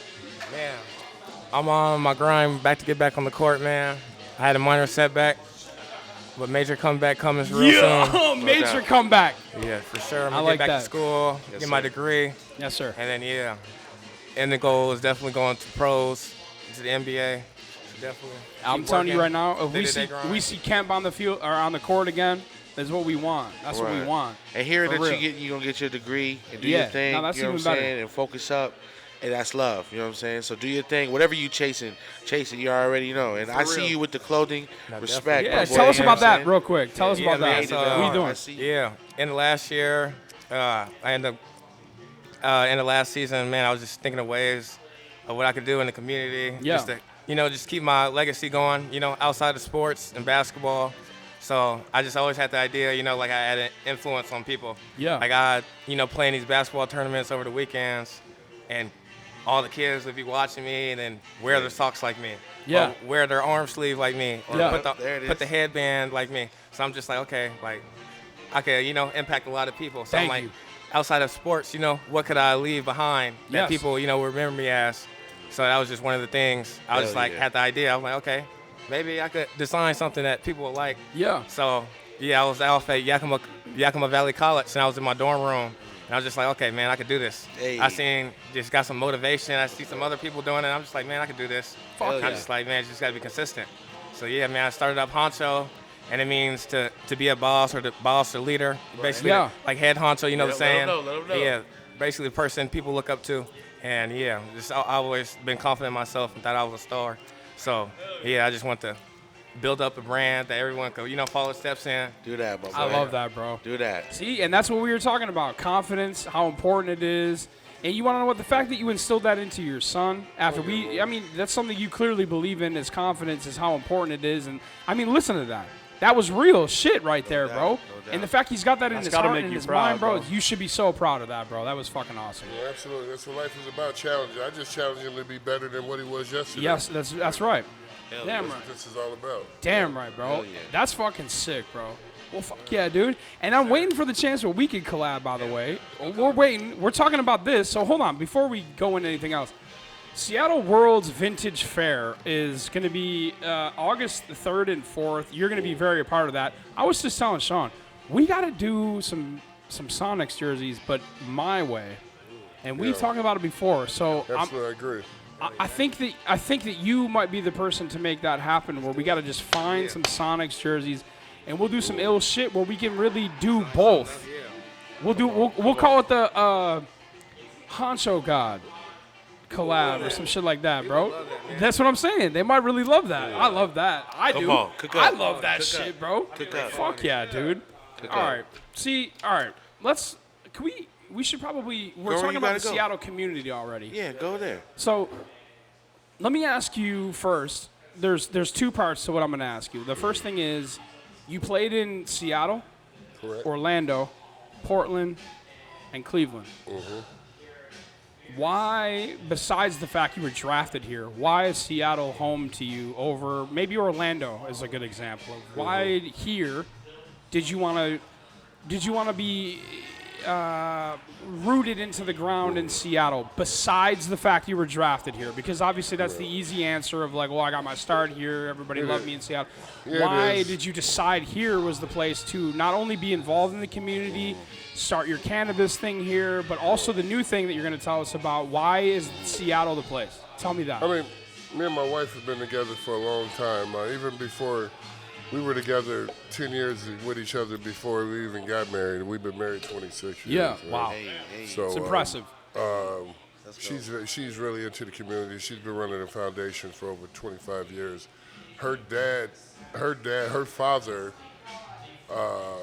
introduced me to the community years ago, doing different kind of events in the urban community, playing softball games, all kind of different stuff, man. So it just kind of stuck with me and her just to keep working these events throughout the community. She's been working with the state and the city for a long time. I as well, and just trying to uplift kids' spirits around here. And I think that's where a lot of his drive has come from also. He's seen this his whole life, but both of us, my wife, we definitely follow her footsteps in a lot of different things, and she's good at what she does, and it's rubbed off on us to be part of the community in a lot of different ways. Me in basketball, doing different camps. Jamon's also a coach. Yeah. He's also a coach now. Okay. Yeah, he's also a referee. Hey, Oh, shit. Yeah, absolutely. And he also, bro. I teach special ed too. he's a special ed teacher. I love also. that, bro. Hey, So That's fucking absolutely, sick, man. bro. So, yeah, Putting it man, right back you in the gotta community. try to make him be well-rounded, man. Yeah. And that's what I think. That's what you have to be successful these days. Yeah. You just can't focus on one thing, but you have to focus on multiple things to get yourself to be able to succeed. Yeah, I love I feel that, like bro. people really do try to put you in one box, though, and really try to compartmentalize you because they want to try to understand you. Absolutely. But how you explained it, when you were told to be well-rounded, that's when your game Everything enlightened. changed. Yeah. Yeah, well, and Right. also Yeah. when you grew. But Yeah. when Yeah, you were I mean, well-rounded. it will make you grow up. I mean, as you guys see, so many athletes these days that make this money and then go broke and have these struggles. So to be able to stay on top, to be able to have your own business, to be able to be involved with the community, all those little things tie in with each other. So sir. we're very appreciative of that, and will continue for years from now to still be doing these same things around the community.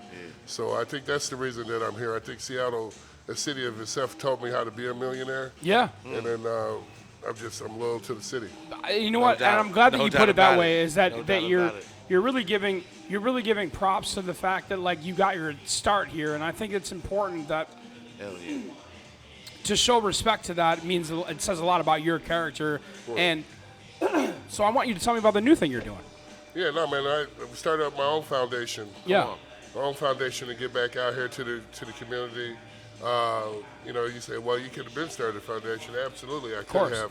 But I've been working with my wife and her foundation for the last 20-something odd years. Come on. And she's did very well with her foundation. And what is the name of that? Hers is Marvin Thomas, the Marvin Thomas Foundation. Okay. My foundation is the Reignman Foundation. Reignman Foundation. So Yeah, what is the man, Reignman Foundation going to do? What we're going to do, man, is just basically we're here to support kids, uplift kids' spirit, to support homeless, uplift their spirit, just to be, just to give back to the community Yeah. in any way that we possibly can, to enhance people's feelings and just to be a positive result of what's around us. Hey, let's go. I mean, How that's can we help with that? yeah. How can we help? Yeah. You know, I'm Right. going to, and any way I can. I mean, obviously. like, Duh. with ourselves, we How can the Stitchheads that might be watching this help with well, that? I mean, with us, we do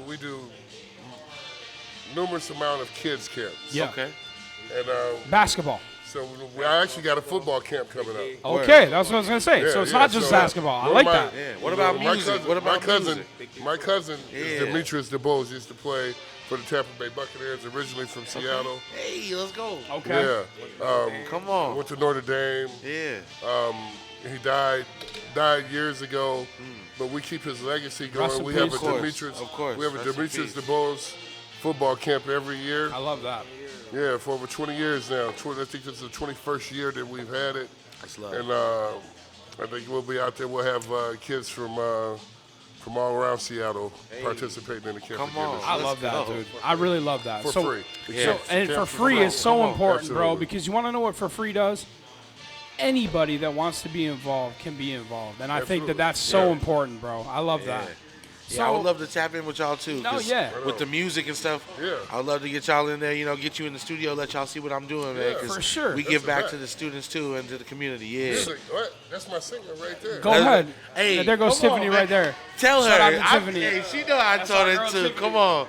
That's our Convince girl, her, Tiffany. man. Come on. Y'all come through the studio. We Look. can have a good time. I really Yeah, think that we that giving could be it back. something sick. Shout out No to doubt. Tiffany. No So doubt. what I'm gonna Yeah. say is that and I probably should update the Stitchheads again about this. I'm gonna try to start my own foundation at some point. Yeah. And again, I'm not going to ever describe what that's going to be until I do it because I'm sick of people stealing my ideas. I've had enough of that, to be honest with you. can But feel it. Don is heavily involved in teaching kids music. Mm-hmm. And I think that that's super important because we preach all the time about how important the youth is. Yeah. And I just did one of my first real true giveaways. And we raised over $2,000 towards Hey, let's go. Baseball Generations, which is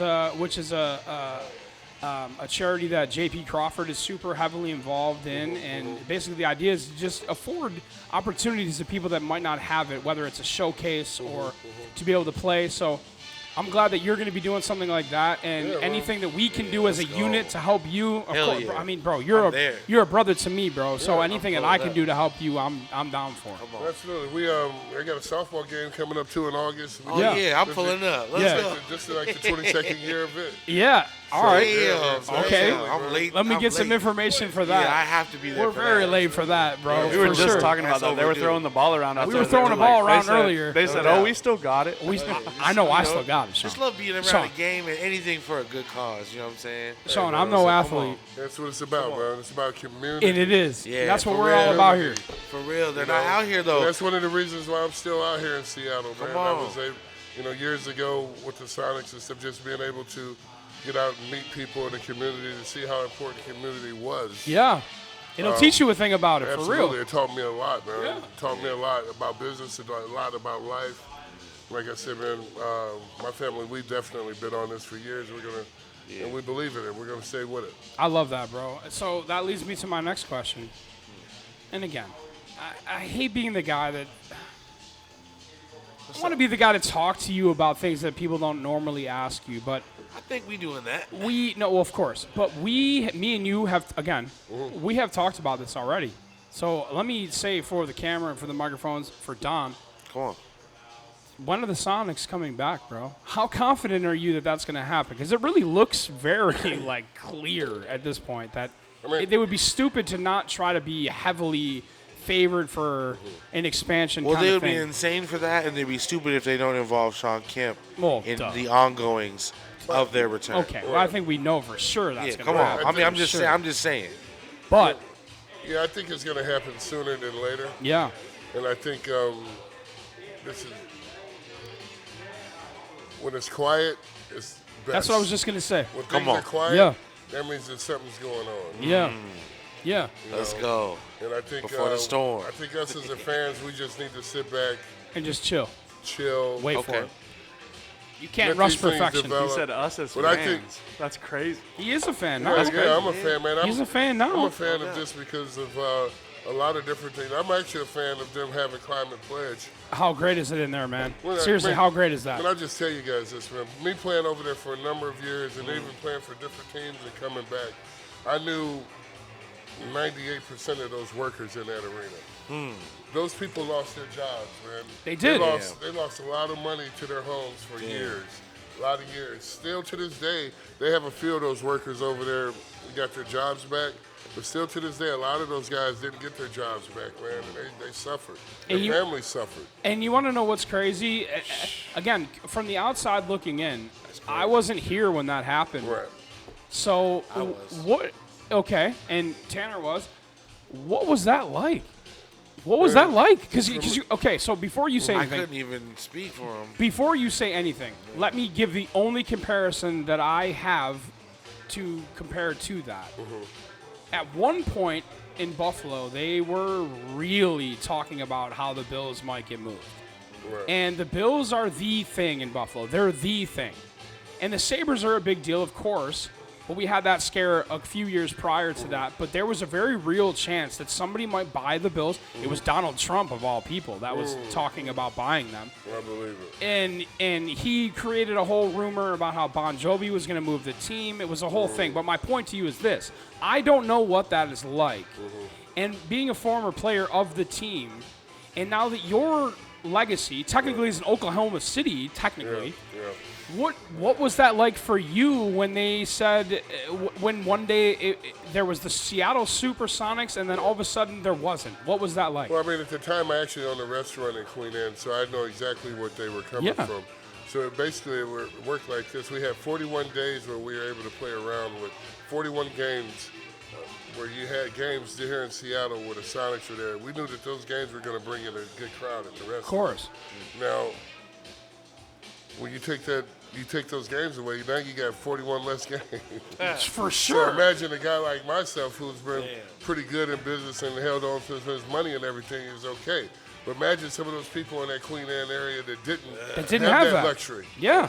You know, and I think that's those are the people who lost, man. And then I'll tell you guys this, man. When you look at it throughout the NBA, you probably got more players from Seattle than from any other state of that sort that's playing in the NBA today. Yep.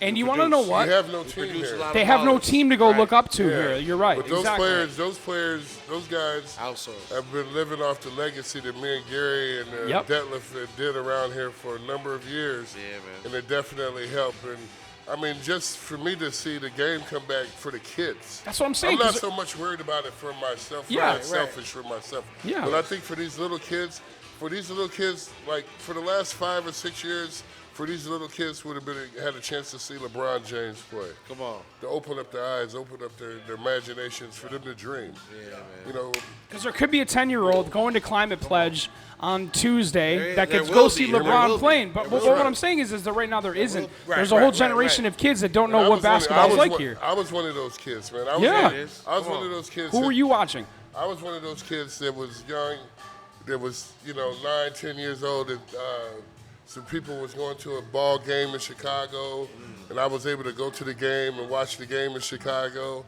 and watch Michael Jordan play. Yeah. Hey, let's go. He got drafted in what, 85? Yeah. So you were going to see him. Yeah. I was watching Michael play when I was like a freshman in high school. Yeah. You know it's crazy to think about that. It really is. So, I mean, that's what I was telling you guys when I said about kids. I support these kids because kids these days don't have a chance to dream enough. Yeah. I had the opportunity to dream. Yeah. To have these dreams, to sit back and have enough time to say, hey, I want to dream of being a professional basketball player. Yeah. I'll tell you guys this. When I was 18 and I said, I want to go play pro ball, it was 100 people told me no. And that's what we stand for here, is people telling you no and you making it happen. It really is, bro. What's up with that, though? What's up with that? It's a lot of, because you want to know what it is. They can't see it. But they can't see it. They can't see what you see. But the thing is They that just can't. That's what drives anybody to be great, is that somebody is telling them that they cannot do it, or they won't do it, or they don't have the ability to do it, and then they go fucking do it. And that's what makes them more powerful at the end of the day. Or there's that force that's telling them, because like I always had my grandpa. Yeah. He was always that force that was like, yo, you can do this. Go get that shit. Go get it. And when Make it happen. and if I wasn't, he was like, why didn't you go get that shit? Thank you. What happened? For real. So it always was there. That's you know what what I I'm mean? trying to say. He was always in my that shit. thing was always in the back of your mind. Even No if doubt. you didn't say nothing, you had that Exactly. mindset. That Ready. mindset The was mindset there. Yes, sir. behind I it get it. is to All go day. get it no matter All what. day long. All right, get it. bro. You Well, know and what? speaking of business, Go ahead, I mean, wait.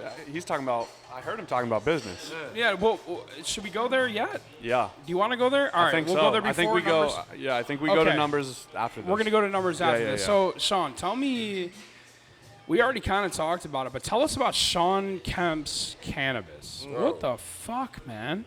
That's so cool.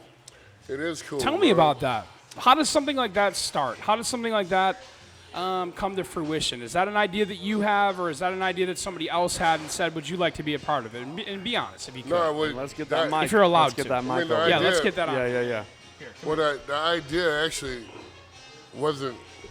Well, I was very interested in doing something with cannabis. I didn't know what direction, but the idea really came from my wife. Okay. Hey. And your wife, can we shout her out one more time? I mean, clearly is the As we backbone. Yeah, yeah, As but we should. it really did. It came from my wife, Yeah. and then Hey. you know, Respect. I was a little bit hesitant to put my name on it, but she was the one that. Tell was me like, why. Why Well, were you because it hesitant? hadn't been done yet. Yeah. And when something hadn't been done yet, you kind of you look at it and you say, well, I don't know if the timing is right. Yeah. Should I do it now? Should I wait? You know, Yeah. but she was pushing me like, yeah, because I had several people asking me about doing these stores before.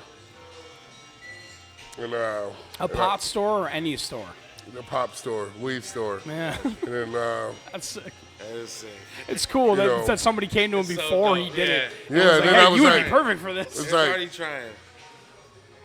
no, but then you know, when she basically talked me into doing it, man. Really, it really came. This really, I have to be 100% Go ahead. honest with you guys. That's what we're She doing really, here, is being honest. It really came from her, man. It was my idea was to kind of wait for a little bit. I was trying to wait for it to get federally legal. Yeah.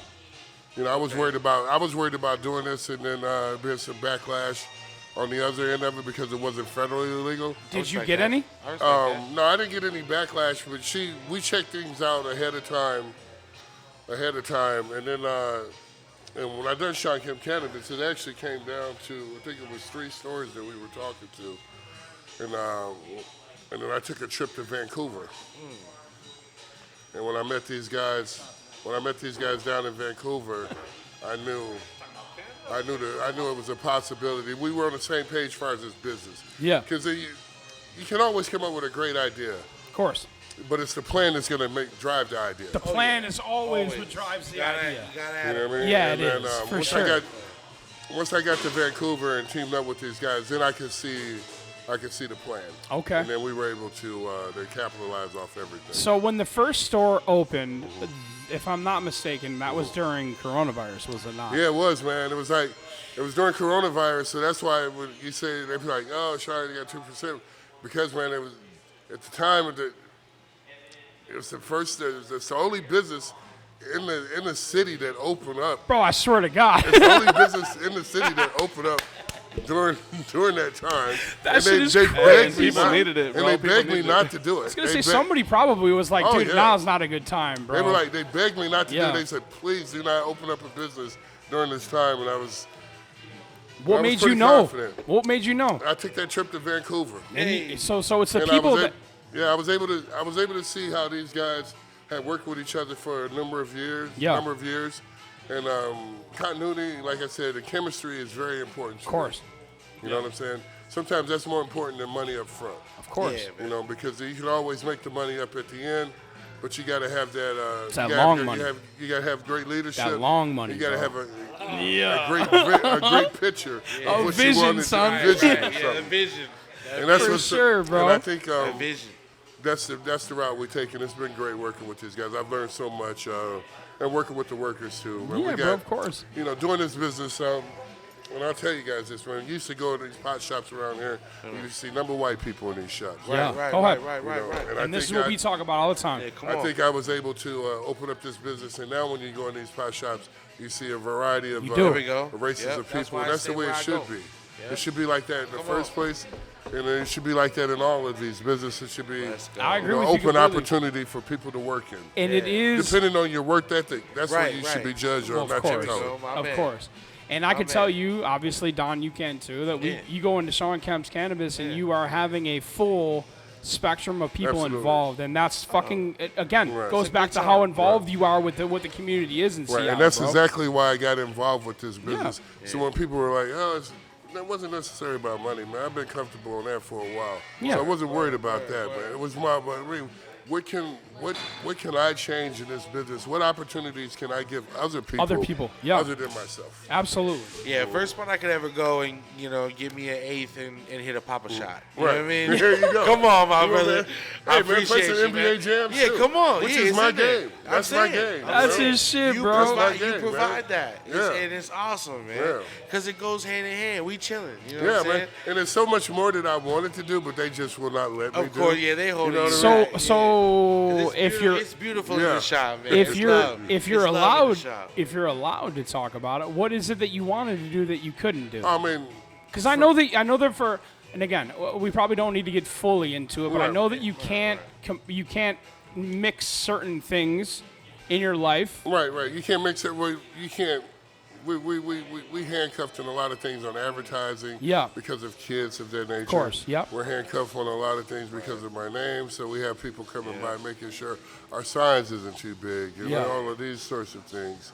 And it's For sure. It's one of those things. It's it's a cannabis business. It's a sensitive business. The guys that I'm involved with, business-wise, have done very well in this business. Of course. They have dominated in this business, so they have made lucrative money. So they're definitely watching us. So we make sure that we follow all rules, pay our taxes and everything on time. Of course. We do that.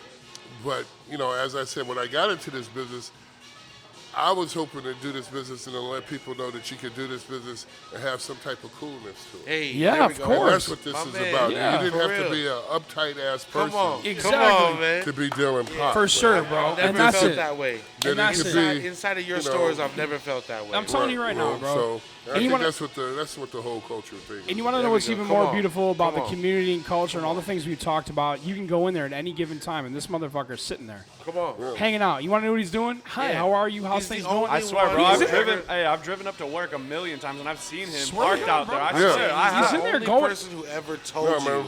I'm going to be here and here. Yeah, If you want to come through, come through. see Yeah. me.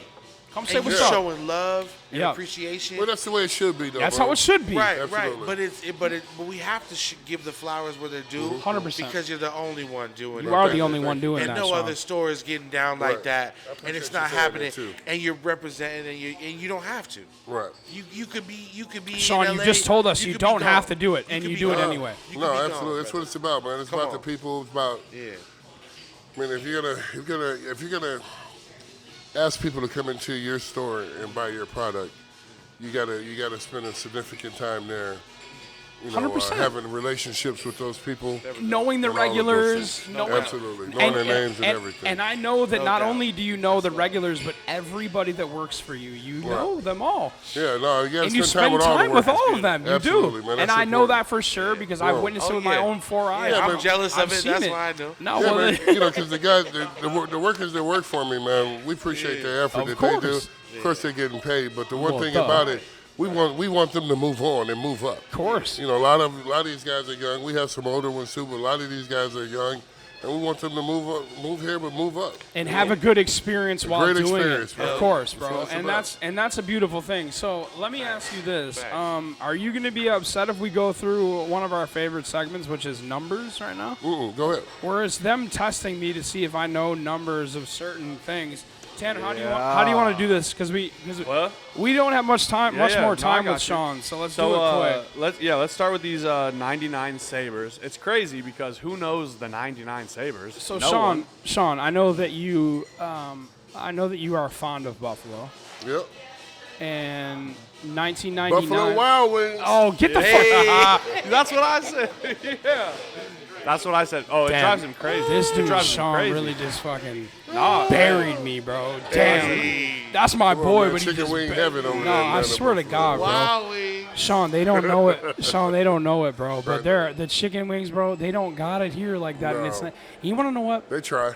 They definitely try. They try. It's not. But it's not quite the same. That's why I have to go and I have to experience. That's real chicken back there, man. I don't know what No, that we gotta is. go. We gotta go check it out. I don't know the We really difference. do. I don't know what it is. Gotcha. And you this want to know guy- what's hey, this crazy? guy knows. Hold on a second. While fluid, fresh. hold on. Stop. While we're You hear your boy. You hear your boy. while They got we're real on chicken film, back there, though. while we're on film and we're being recorded, I want it to be Yeah. put on the record that one of my best friends in the entire world, while we were sitting here getting prepared for Sean, flew from Buffalo, New York, landed at some point today, and literally walked into Sean.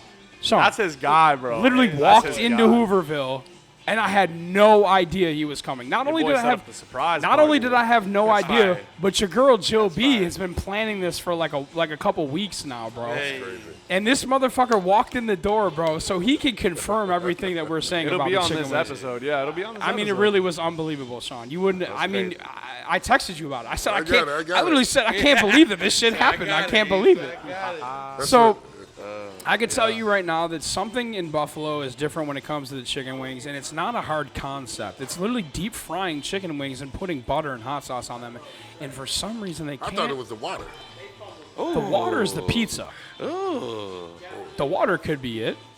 The pizza water is the and- pizza's the There's water. definitely Is. a difference in that chicken It's wing. something Okay. different, bro, and I don't know what it Yeah. is. It's And I definitely- can't really figure it out. I know the size is a big thing. I know, we ain't got to, You're saying size It's matter? None of nothing them here. flats. Sean, you tell me, we where got have them you real had skinny wings? ass wings.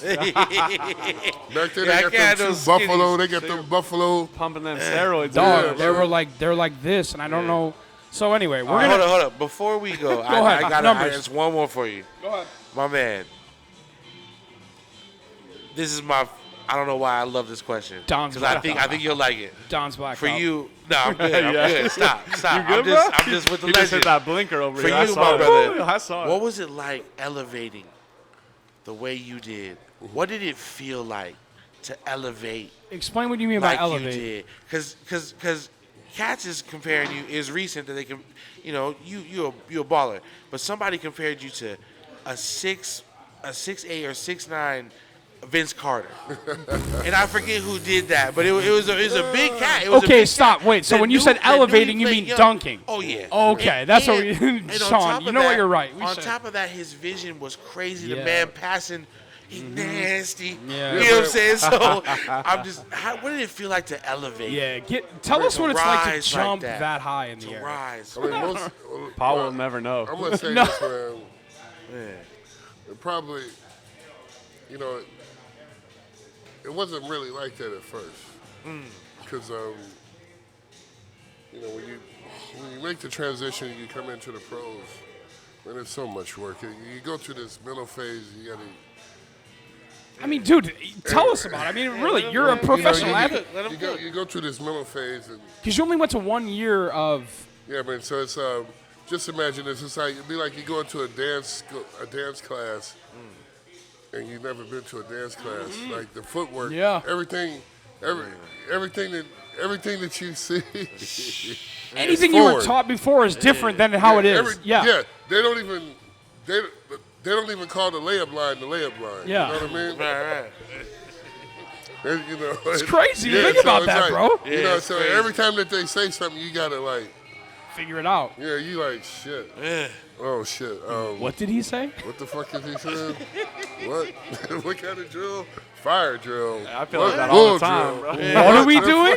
Interpret this shit. We didn't do this in high school. Like, what the fuck? And then this one coach, I remember my first year, he was like, everybody, let's get the ass fuck line. And then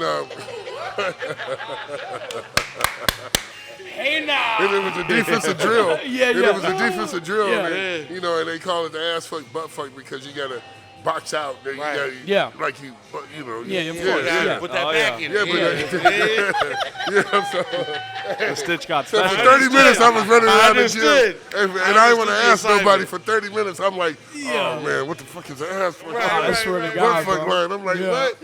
And so I was like, hey, when it's time, so I told myself, when it's time for the butt fuck drill, fall on the ground and untie your shoes. And don't be the first in line.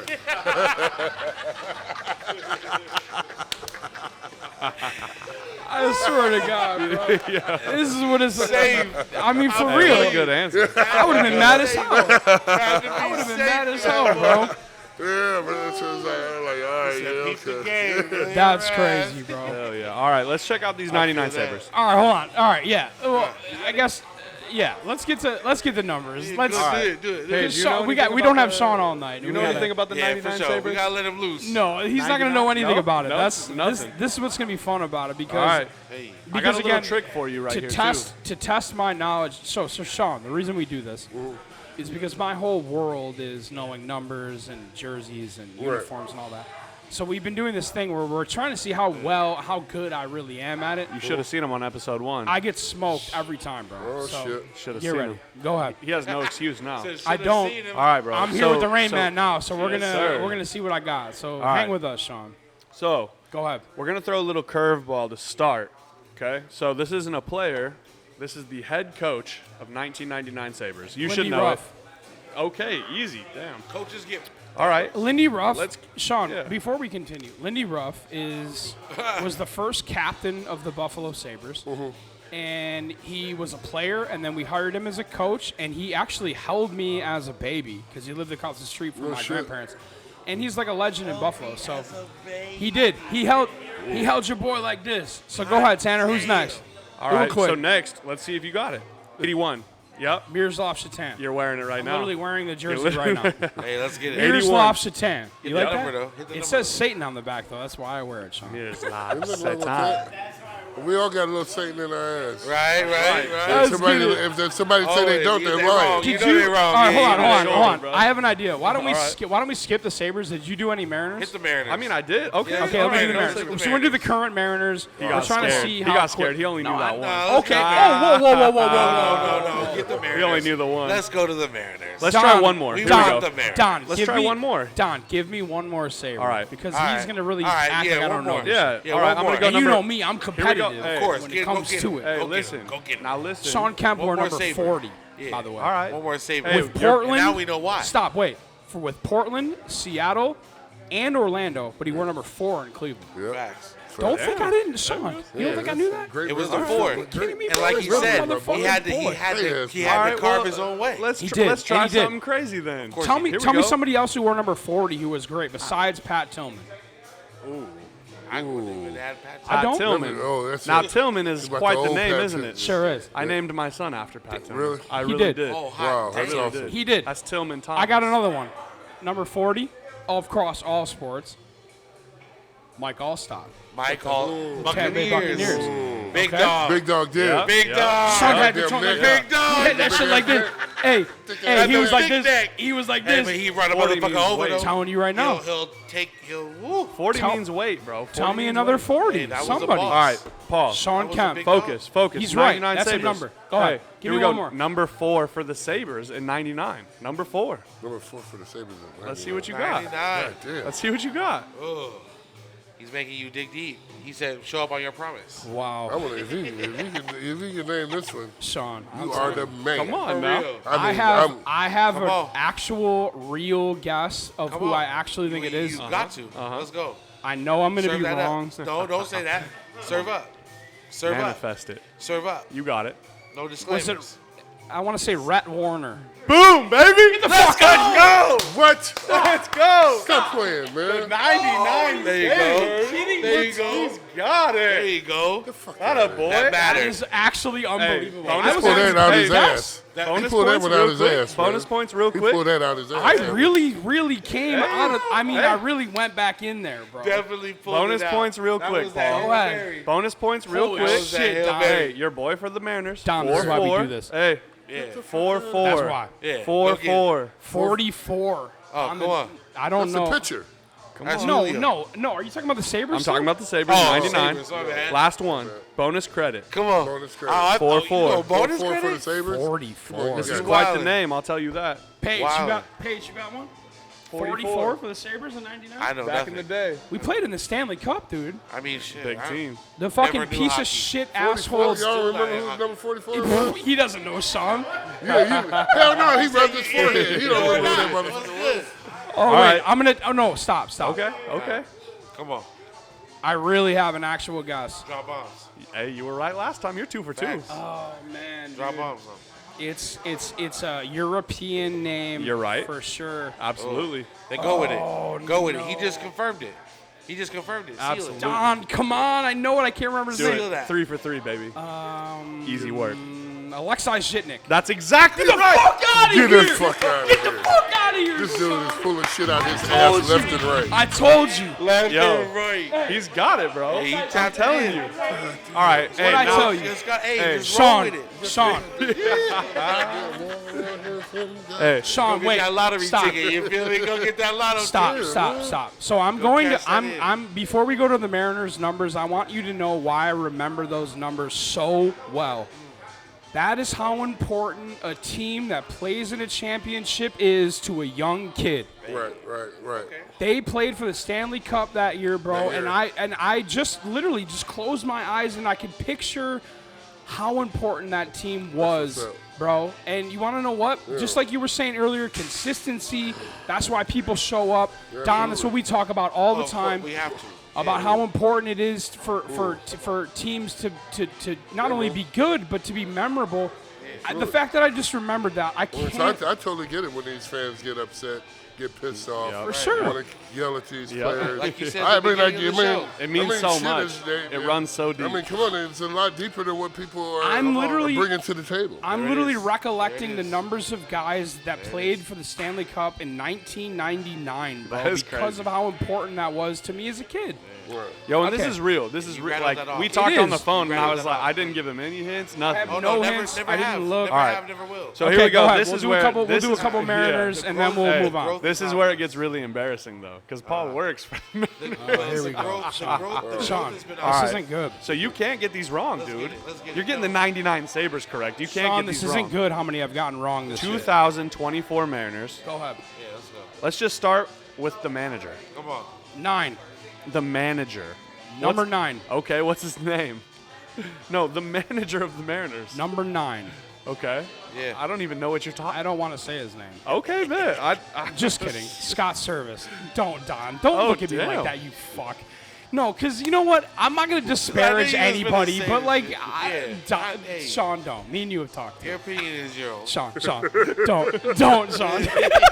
Okay. All right, we'll move right along. Your opinion All right. is your own, bro. What do you know about the third base coach? That's Manny Acta. That's exactly right. Great job. Yeah. All right, number 68. Come on, baby. George Kirby. Attaboy. All right. Now, Don, can I get a challenge? Like, what do you- now this is kind of crazy. We'll see. Number 43. that's a guy we just got. And this is kind of a weird thing. That's why I wanted it on here. just got him. They just traded for I somebody. think they just got him, bro. Rivas? 43. No, he's a pitcher. 43. If you need a hint, I got you. But I'm going to give you a second. And he is a new guy, so We just got him. that's crazy. Yeah. Okay. I'll give you a hint. Go ahead. The last name of number 68 is the first name of Kirby number 40. Sneed. You just got your fucking. Sneed. You just got him. I just got his That's your signature. guy. Okay, Kirby He Sneed. There you go, He Sean. didn't I sign told it you as that. 40. Pitcher. What, 40 what? 43. 43. He didn't sign Pitcher. it as 40. Yeah. Yeah. See, Sean? Yeah, Kirby Sean, Sneed. you see that? New pitcher. Hey, yeah. he was. Hey, there's a lot of Kirby going on. He was kind enough. Kirby was right next to him. Didn't sign nobody. Oh, Damn. I'm not trying to throw Kirby under the bus. No, no. All right. He wasn't signing. Here we go. We got two more. Two Kirby more. said, "Fuck that, give me a Number. week." He really said. He said. Oh, buddy came all the way from Seattle. Fuck that, dude. Yeah, Never for mind. real. I'll see Give you me a back week. home. Give me a week. Yeah. Yeah, I'll see him at home. Fuck that guy. All right, now. Fuck him. Number Go home. 7. Oh, number 7. Number 7. Damn. What the fuck? Oh shit. Number 7, huh? Come on, dude. Number 7. Come on, Stitchgod. That's got to be a shortstop or a second baseman. Come on, Number Stitchgod. 7. What's Marco Gonzalez before? Is it Jorge Polanco? It is Polanco. Is it? Yeah, he's hurt, but it's Polanco. Boom, baby. 7's Polanco. That's right. 100%. Don, are we allowed to talk about how we know he's hurt? I don't know. I'm not bad. Hold on. Stop. Okay, Sean, hold on. I mean, my fault. Sean, I didn't mean to. I didn't mean to spill the beans. Sean, wait. I didn't mean to spill the beans. So, no. I guess we can because it doesn't matter right now, and nobody in here is paying attention to what we're talking about. Yeah, it'll I actually take a got long news time. earlier today that one of my, I guess you'd say one of the first ever Stitchgod athletes ever, Ryan Bliss, Yes, sir. got the call up to the major leagues, Yeah. and right as of this second that we're talking From about Tacoma. it, we're not allowed to be talking about it, but it's one of the most exciting things ever. It's beautiful. It's going to take me And- 2 weeks for this. So. Yeah, so by the time that you're seeing this, Ryan Bliss is in the league, chilling. We should probably clear this just in case. Let's take No, that that's out. good. Take that out. We'll see For about 2 it. weeks from Because now? if he doesn't play, Oh. All right, we'll see. he might not play. But he All right, might, well, but he just let might. me know. Sean, never mind. I'll give you a what, call. what I'm trying to tell you is my guy got the call to the Just league speak your today. truth, yeah. Oh, and you should have just seen cut- him jumping up and down. Oh, you should Sean, have I seen was him. so The happy. homie finally got the call. He deserves the call. He's a brother that's He's been so grinding good. down there. Grinding, bro. And finally we got another one up. You know what I'm saying? Yeah. It's real. Yeah. Ryan Bliss, he deserves that shit. Yeah, let's hope he plays. Yeah. And if he plays, we'll let this be in the episode. Give me another Marin. All right, then we'll move on. If you ain't from South America, they usually, Yeah, right. Yeah, I'm saying. He's right. I'm saying he got that call though. I'm saying he got it. He got the call. He already told All right, us that where there's that one money left. was invested. Hey, there's is one where left. they're pulling from. I don't know. Don, I don't know did I this get one wrong today? No, you're Well, good. Straight. Let's see. That last one was a little. We been good. No, I said Jorge Polanco. No. 43. 43 you needed I some knew. help with. You Kirby needed some help with. Sneed, I mean, for we real. did. Okay, we All right. phoned in. All right, Want to here we know go. who Kirby Sneed is? The 1,000th Mariner in history. That's true. 1,000. That's why I had to. He was the 1,000th player to put on the That's uniform. why I had to get the signature. Okay. Yeah. Okay. Go ahead, Last one more. 5.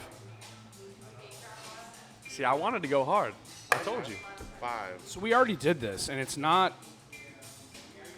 Taylor Trammell. Number 5 is a number I don't recognize, So that might be our guy, Samad Taylor, according which to his isn't list. saying much. Is it Samad Taylor, It according is to not. his list? 5. So you didn't go 100% today. Hold on. I'm Well, gonna not yet. I mean, Well, we're still. he no, didn't. I didn't. Stitchgod did. Go ahead, Don. This one's You got a wild. guess? Number 5. Fuck. Sean, if you get this, I'll freak out. Yeah. Number 5. Number 5 for the Mariners Mariners right right now. now. It's Today. not John Olerud. It's not Adrian Beltre. It's not That's right. Samad Taylor. Is it a wild ass name just from looking at it? No? Oh fuck.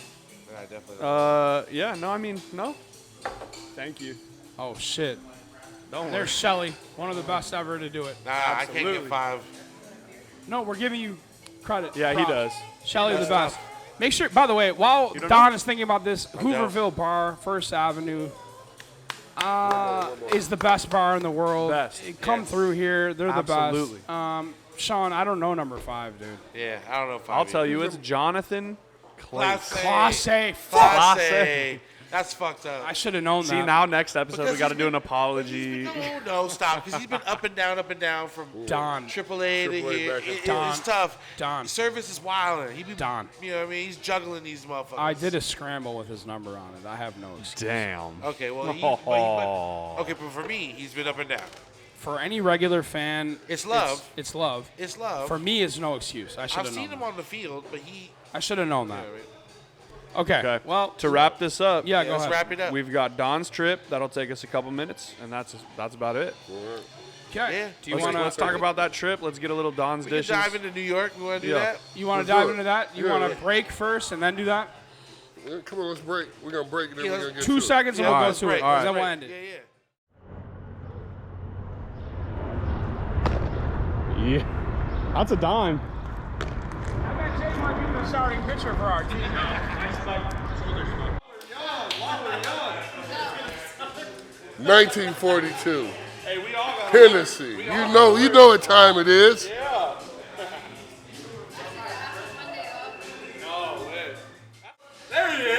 You got that shot of yak? Yeah, baby, yes. Yak. That looks like cranberry juice, doesn't it? Oh no, it's I real. know, man. That's how I had Ain't to nobody faking the funk. smell that shit, man. No, we ain't. You can smell that shit. Hey, here's the Sonics coming back. For real. Yeah. Thanks. So, yeah, let's take this shot because it's going to be double the price when the Sonics come You back. ain't no. You ain't lying. That's $4.5 billion. They gonna get every penny. Every penny. That's $4.5 billion. They gonna get their money's worth. They got lost. They left for $250. They coming back for $4.5 billion. You want to know what's so crazy about that? That's crazy. Sean, you gonna That's crazy money. you gonna drink that? They left for $250 and they coming back for $4.5 billion. At least, especially in that new arena, bro. That's crazy money. You remember? You recording right now? Gotta be, bruh. Before I say what I'm about to say, Gotta be. This is the end of the Okay. shit. Sean, do you remember at Close out the? strong. Do you remember at the? What's Bobby Wagner's thing called? Bobby Wagner. Hey, B Wags. What's B this thing called? Waggles. The softball game. No, the basketball game. Oh, he did a climate pledge. Yeah. What was it called? What was that Bobby Wagner's basketball Yeah, what was that game? shit called? With Isaiah Thomas, right? They did it climate pledge. Something for change. Something change. Champions of change. Champions of change. My boy Alex So was do there you- doing the Tiffany photos. with the drop. Yeah. Do you remember? Check this out. Do you remember at the Champions of Change when I ran up on you in the fucking locker room? That's right. Hey. I said, "Yo, there goes Sean." They're like, "What are you doing?" I'm like, "Don't worry about it. I'm going to see my guy." Yeah, I'm seeing my boy. Don't stop Stitchgod. It was fun, bro. It was funny because when I was working for the Kraken, I was actually at the store in the Armory. Yep. I remember that. And I knew you were over there, and I was like, let me go fucking. And I might have crossed a couple people that I shouldn't have, and I saw Sean go in the locker room. Kraken's trying to make some changes, man. So tell me what they're gonna do. What do you mean? I don't know, man. They're They're gonna have to. They're gonna have to. Vancouver was in it. Yeah. And the Krakens wasn't this year. Telling you right now, bro. That's a big deal. Yep. That had to hurt a little bit. After being in it last year. Had to. With all that shit they was popping. This is competitive network, man. Right. That had to sting a little bit. So I'm thinking they fired the head coach. They're gonna have to find an ill head coach, bro. Yeah, they got to probably go get one more superstar. They got to spend a little money this summer. You want to know what's crazy about that? I was actually just talking to somebody about that. They're going to have to make a move, not like a let's go get Sidney Crosby, but they're going to have to do something. Major. They're going to have to get a major guy, bro. They're going to have to. And you want to know why? It's everything we just talked about how this city specifically is not going to keep paying the money it costs to go to one of those games unless they are going to win. Dog, me and Jill B went to one game this year, and I got 2 rounds. It's a house payment. I got 2 rounds, okay? $80 for 4 drinks, and that motherfucker. Not even counting your ticket. Wow. That's why you drink outside. Don, you I've know never me. been. You know me. Nah, I'm already knowing. That's why It's you BYOB. That's the Rain Man, son.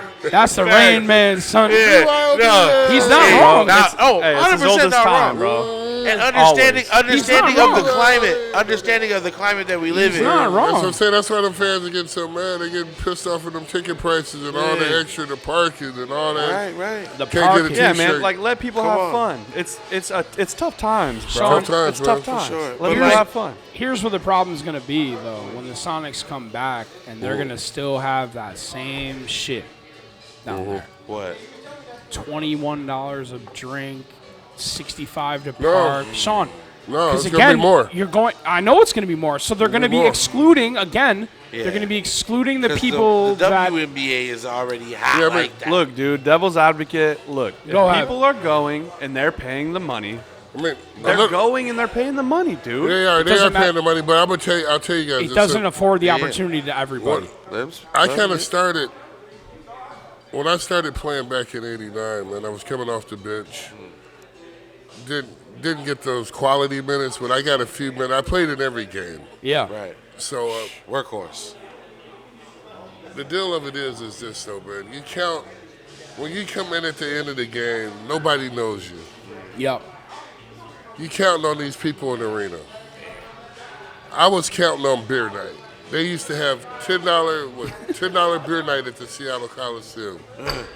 So I used to sit there and I would see all the people getting these $10 beers, and I was just like, I gotta give these guys something to cheer for. For real. Man, that's For real. so fire. These dudes, So That's far. you know what I mean? They up in here, they buying these $10 beer, they showing up. We gotta give these guys something to cheer for. Come on, man. And I think that's when my relationship kind of started with the fans around That's here. so- It was that's like so $10 beer night, and I would do these dunks at the end of the game. Yeah. And point at the beer guys. I love that. They would go crazy. Yeah. Hey, that's where it's the built, people. man. That's where it's built at. Sean Kemp's for That's the where the people. real foundation is built at. Absolutely. Been for the people, bro. That's amazing to hear that, man. You know what, dude? 'Cause It's that's where it really comes from. and you want to know what? That just goes into the head of somebody that cares, bro. Yeah. And you want to know what's even crazier about it, dude, is that when the Sonics do come back, Right. I am so looking forward to the night where it's the first season the Sonics are back, and they're going to have one night and another night and another night, and they're going to put that number 40 in the rafters in there, bro. Yeah. And listen, as they have to. Sean, and again, I want you to don't be humble for the next 5 minutes. Right. Your number's going up. No one in Sonic's history, when they come back, is ever going to wear your number again, bro. Right. And I'm on record, especially on this show specifically, Come on. saying how important it is when a number is retired in sports. It is the greatest honor that there is. And imagine if a Kemp ever came back. Well, Imagine. Well, we see the genes. We see We it. might have We one see the coming. future is bright. We We might see have the one future is coming. very bright. Imagine. Hey, We man. understand. You know, What is that going to be like for you, Sean? And don't be humble for a second. no, it's gonna Be very honest with me right No, now. you know, it's You been honest. It's gonna be. He has been. But I'm saying yeah, this is when he's going to be like, oh no, like I don't know. But Like, I think no, it's cool. tell me. No, seriously, I think seriously, it's going to be cool. It's going to be a fantastic night. I've had brief conversations with the guys about it already. Like guys Wiki? that I played with. Lie Wiki. And other guys that's going to be the owners of the franchise. And There we go. so, I know Yeah, a couple of them. yeah, we've talked. We kind of had some talks about it already. Mm-hmm. We're looking forward to having that good Sonic day here. Hey. You know, there's no doubt about it. But the one thing I will tell you guys this is, whatever that they do for myself or whatever they do for Gary Payton, who's Hall of Fame, whatever that they got to do something for Detlef because he was an all-star. Absolutely. He was an all-star, and Gotcha. Sam and Nate McMillan. Motherfuckers painted on the wall right Let's there. go. Right. That's a big And, deal. You know, there's other history that we have also to talk about. Jack Sigma. You know, Championship team from Freddie 70 Brown. 9? What was it, You 79? know, the greatest Sonics of all, the greatest Sonic of all time is Lenny Wilkins. Liddy. You know, he's the greatest let's Sonic go. of all time because he Let's played go. and he coached the Sonics go. at the same time. Let's That they go. won the championship. Yeah. So he has to be the Come greatest on. of all time. Come on. And I mean, we got a lot of good days coming up in the future. It's beautiful to think Yeah, about, man. isn't it? Absolutely, absolutely. So if they want to throw my name along with those guys' names, No, man, those guys are Hall of Fame, of Sean, course. There Man, I'll is take no, it. there is no if they want to. I asked you This to be is the- humble, this is the bro. thing. Get the No, fuck out of so here. we're going I asked you to be humble. to cover it because there take it. is no if Right, they. right. I'm saying I'm going to let it be said. Go ahead. If you are not involving Sean Kemp Come on. in They're the going to. ongoings of the Seattle Supersonics, Right. It's gonna be. then it's not the right thing. He's gonna be so. a I part know, of it. I know he will, He's but going to be. I'm saying, Yeah. because things get looked over Yeah, they and do. pieces get left out. They do. Yeah, But this is Absolutely. not one that we're gonna Right. ever Yeah, no. accept Right. at all. No, absolutely, right. This man's in the community, plugged in, tapped in. As far as Yeah. I'm concerned, Without that, we're not yeah. with it. That We're Yeah, not fir- with it. I that think first- so. I think no doubt about it, man. They know that I'm just as excited for the Sonics to come course. back as everybody. Yeah. And as I told you guys this Come on. before, I'm not one of these guys that's looking for a job or something out of it. I'm Nah. sure it would be great for my number to be retired. But the most important thing of it is for me to see these little kids around here. Like I said, just imagine in the last 5 or 6 years if they had a chance to see LeBron James play, Right. Kyrie, Kyrie Luka, play, Yeah. Luka play, Build on that Kevin dream. Durant play. Kevin Durant. That stuff builds character. It builds kids' dreams. It really does, Yeah. bro. Build on I that. think Portland, that's Portland's what not that close. It's not. It's not that close, man. And we need that for the city. We need that back. We had that representation, I believe, for 42 years. We need that to come back here. 100%. But see, no one's saying it from there. No, and well, That he just angle, did. that He just angle- did. Yeah, that's Yeah. what I'm saying. But It's that's official. why you have to be involved Right. because it Absolutely. belongs, and that is serious Yeah. for We our can- community. We could definitely say 20, 40, and 43 are going up. Yeah, no doubt about it, man. No question. I think me, Dad, and Gary definitely deserve There's no it. question. Nick McMillan, I thought, was a great player for the Sonics and a great leader Is that also. And True. you know, he spent his whole career playing here in Seattle. Yeah. And but you know, man, come on. The history speaks for itself. sure. The city speaks for itself. That's it. We just need this to make it happen and the Sonics to come back to make these kids' dreams alive. For real. And I think it'll be a better place. I'll tell you, I was just at Folk Life yesterday. I've never been to Folk Life in my life, ever. It's right under the Space Needle.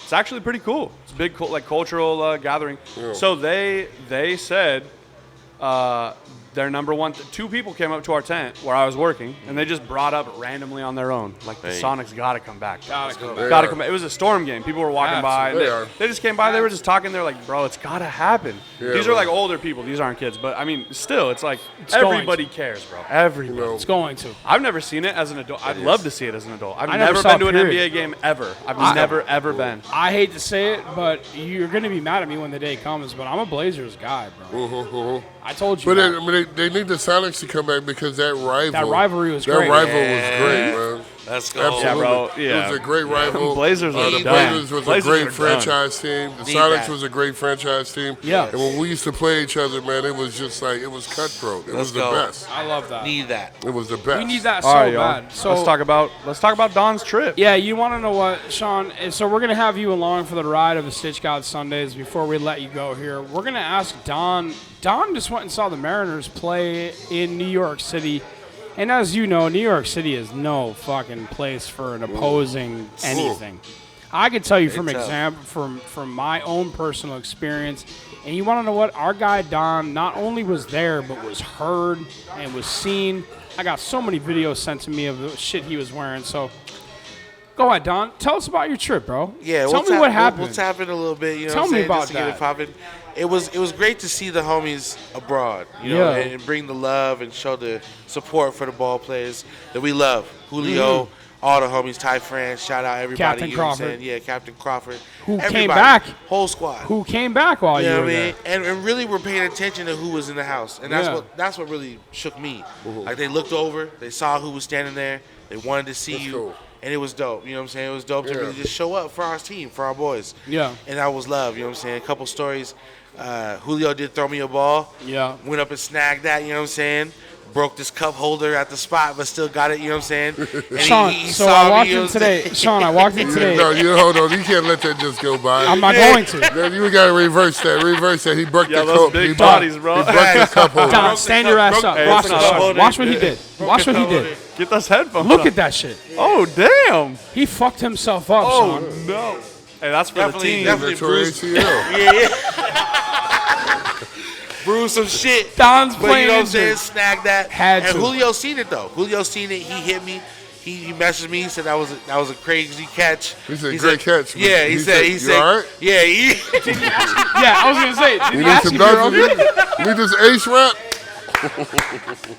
You ain't lying. Did he ask if you were okay? Hey, you ain't wrong. Nah, he didn't ask if I was okay. But he said that was a dime. I was like, yeah, come sign it. He said, all right, next game, come close. So I walked up close and got the signature the next day. So that was cool. But, you know, just you showing got love. Julio's signature? Yeah, got the ball signed. When he was dapping me up in that video. So, it was love. So you'll love this community that me and Don are in the middle of building. Yeah. Somebody sent me a video of Don slapping up Julio Rodriguez during the broadcast of the game. What? And that's a beautiful thing because that just shows how, like, I mean, Julio on top of his game. He recognizes. He knows. Yes, Julio knows for sure. They see the love and they see the respect. And they took Monday's game in a comeback win. Yeah, they did. They came back in a comeback win, man, against these Yankees who are crazy. This dude Sean is signing your cards right now. I know. I see them look at him. I know. This is a childhood dream, dog. That's him right there. My grandpa go crazy, but that's what I'm saying. Yeah. So it was crazy in New York. It was crazy. It was good to represent. What part was crazy? People were giving you a hard time. The traffic. I always like in New York the traffic before the game. Hey, it was intense. It's a build-up. It is on the train too. You said you liked it, Sean? You liked it? I do. I think in New York that there's such great sport fans. Yeah. It's like going to New York or Philly or Boston. Yeah. That before the game, or Buffalo Thank too. You, my brother. Thank you. There's no doubt Buffalo. You can feel the energy. Everything about it. Yeah, that's why. Didn't I say that to you? Oh yeah, you did. It's the energy in New York City. That's everything, bro. I gotta jump in, dude. It was crazy. Go ahead. I'm in the middle of editing this last episode we did where it was just Paul and Don, and we just go back and forth all the time, man. He's talking bad about the Seahawks, and he's saying inside the stadium live, he's saying it's nothing compared to Buffalo. Nothing. What do you feel? I mean, York, how do you feel about that? Sean, tell him. There was an earthquake. Sean, tell him the difference when between Marshawn Lynch played the Saints. The beast, and again, we aren't going to disparage Sonics fans. He's talking about the saying, Beastquake. dude. We're not going to disparage Sonics fans, but will you explain to He him said that there's Seattle a big, fans aren't anything compared to Buffalo. there's a That's what he big said. difference between, we're talking about New York right now, so there's a big difference between the sounds and the feeling in Madison Square Garden than there was in the Seattle Coliseum. There was. You know there was. It's a lot louder, a lot crazier, and that's all I was really trying to say. Yeah, well, New York City's different, Back bro. me up here, Sean. Back me up. Go ahead, Sean. If I'm wrong, tell me. well, both of you guys are kind of right. The one thing you got to remember is that Buffalo wasn't good just one year. Thank you. Buffalo was good consecutive years in a row. So there's a build-up. And the Seahawks wasn't good one year either. Hey. They were good consecutive. They were good. No, Battling, they had about a battling. good 4 years You're of, right. of goodness. You're But, right. Competitive. Yeah, and then Most competitive. You're right. both competitive, but the difference would be, I think, that Buffalo has had plenty of practice at this. And the Seahawks have had one shot at this. We've had one good football run where Buffalo has had several football runs. Hold on. They just haven't been able to pull it off yet. You know, they haven't been able to pull it off yet. Come on, But I Sean. will say What do you- this. It's honesty, bro. He No, have to say it. I will say this, man. Buffalo's They haven't one been of my able to pull good it off friends. yet. Jim is one of my good friends, man. Jim Kelly? Jim know Kelly. you've seen it. Yeah. I still work with him a lot, doing autograph stuff Yeah. around the country. You guys are He's the one same of my company? he's one of my good friends, man, and it's tough to out yell a Buffalo crowd, Thank you. but it's tough to outdo a Super Bowl champion. It's true. It's true. You're right. You're right. You are right. The Jims are He's reigning. right. And Yo, it's But- about the championship. And I think, you know, and That's what it's about. I'll say this to all of us that loves the damn Seahawks, man. Man, if we could have won that second Super Bowl. All right. And how many times have we talked about You it? know? We have talked about it. But I will say this: Run we the did ball. win. We did win one. That's right. Right, You right, got one of right, them. right. You We got got one. it out. We got the Right, main you one got out one. the way. You got one. If got we could one. have got We got that. one. We could have got that second. That second one was so important to us. Facts. Right there. He's right The there. second one wasn't for the team. The second one was for the fans. That's right. Yeah, that Yeah, parade, that's for bro. the That city. parade went That's crazy. for the city. The second parade one was went for the crazy, fans. Sean. And they let us down on that second I'm one. telling man. you what, Sean. You're right. And you want to know what? You're right. The wrong choice was made. I was, and I'm Wrong quoted. choices made. I'm quoted On on a lot this. of levels. Gotta run the ball. Fuck. Absolutely. That's And crazy. you got to know that, bro. As the quarterback, you got to know that. I mean, you got to I don't- know that. I don't know. That's who all I'm saying. did this shit. I'm just saying. I'm It quoted. was the wrong choice. I was in a I'm lot of quoted huddles. on this, I was in a lot of huddles, and I feel like in that moment, there's a decision that needs to be. There's a decision that needs to be made. You can't override some shit. I'm quoted on this show as saying that Marshawn Lynch is the most important number 24 in Seattle sports history. And No, got- King what Griffey do you Jr. think? And he got hate for it. King but- Griffey Jr. Sean, what do you think? Yeah. Ken Griffey Jr., I'm not doubting how important he is. Of course, he's one of the greatest baseball players ever. But in Seattle sports history, number 24. No, Really? Ooh. You think Griffey's more important than Marshawn? no doubt. Really? Tell me why. Go ahead. Yeah, no Tell me doubt. why.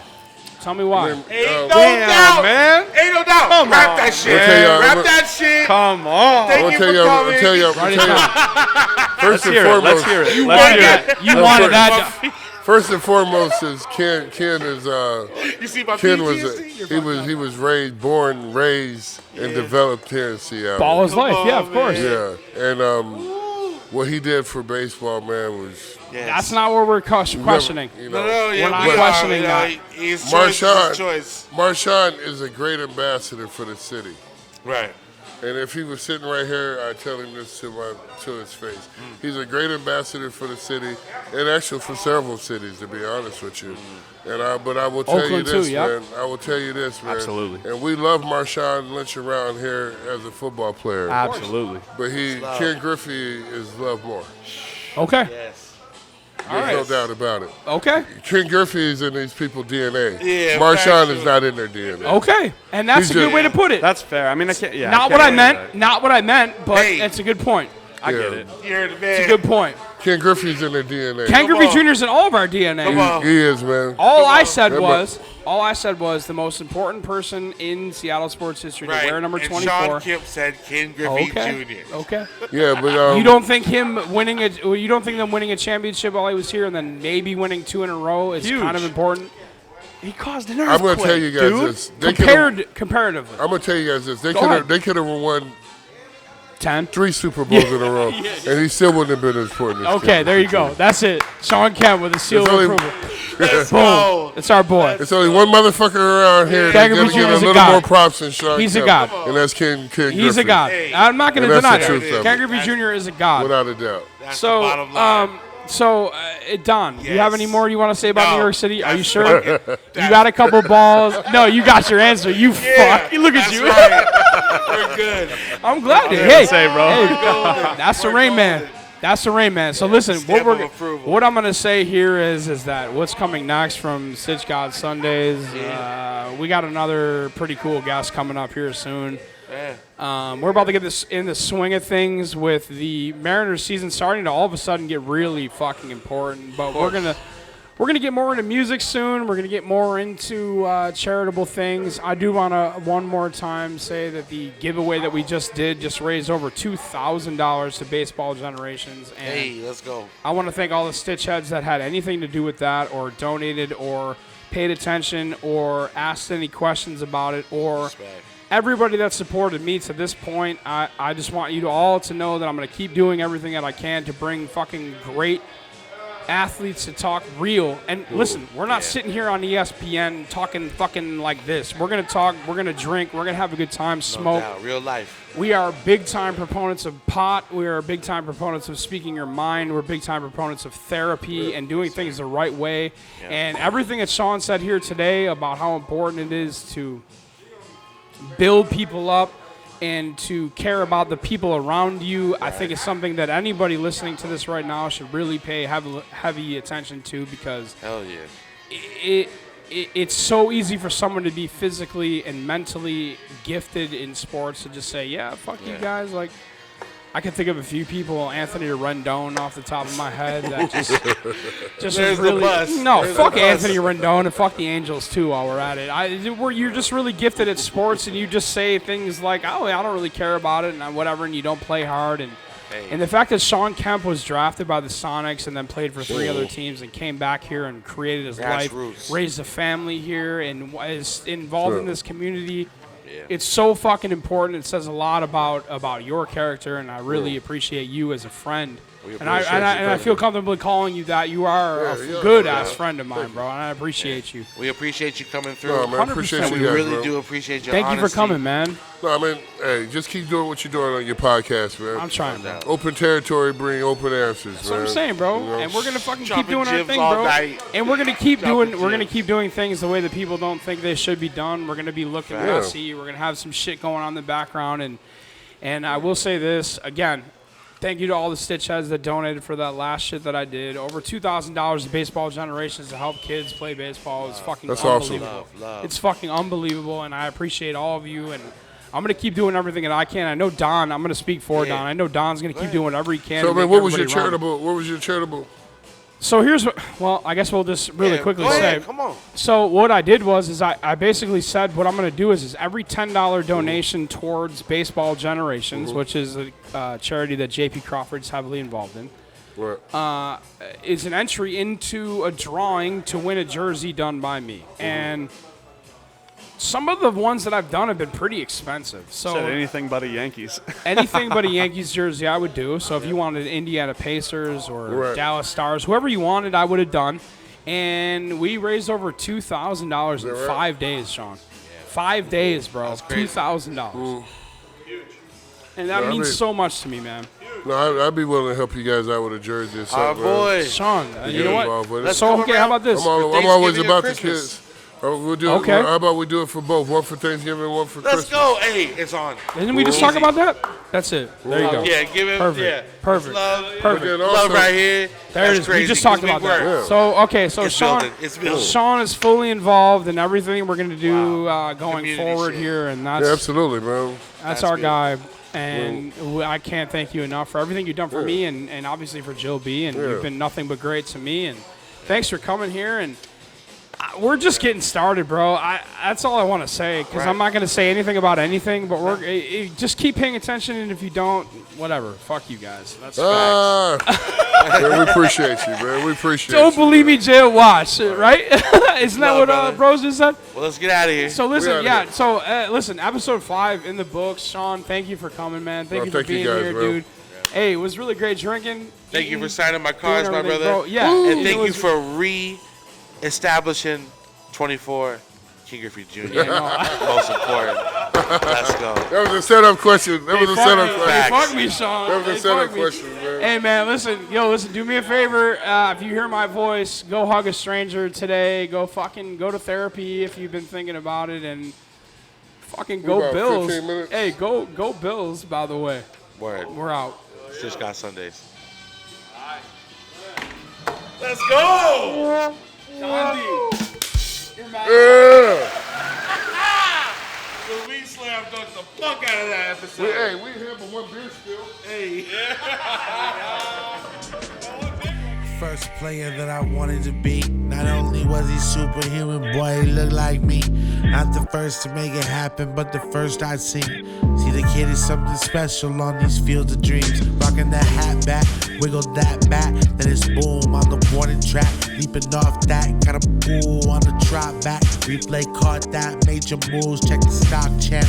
See, he had the Wheaties and the shoes, just another GOAT move. Stats hold clues to why I call the kid the very truest to the blue. Connecting the community and always being you. Put light on the future via HBCUs. Swingman classic, look at that smooth. Joe Team USA, how the swingman stay smooth. Grandfather told me that's a natural groove. I got to witness in the kingdom and Safeco too. Won't forget trying to mimic your moves. Just giving flowers where I know they're due. Hands down, all fact, no rumor. Number 24, King Griffey Jr.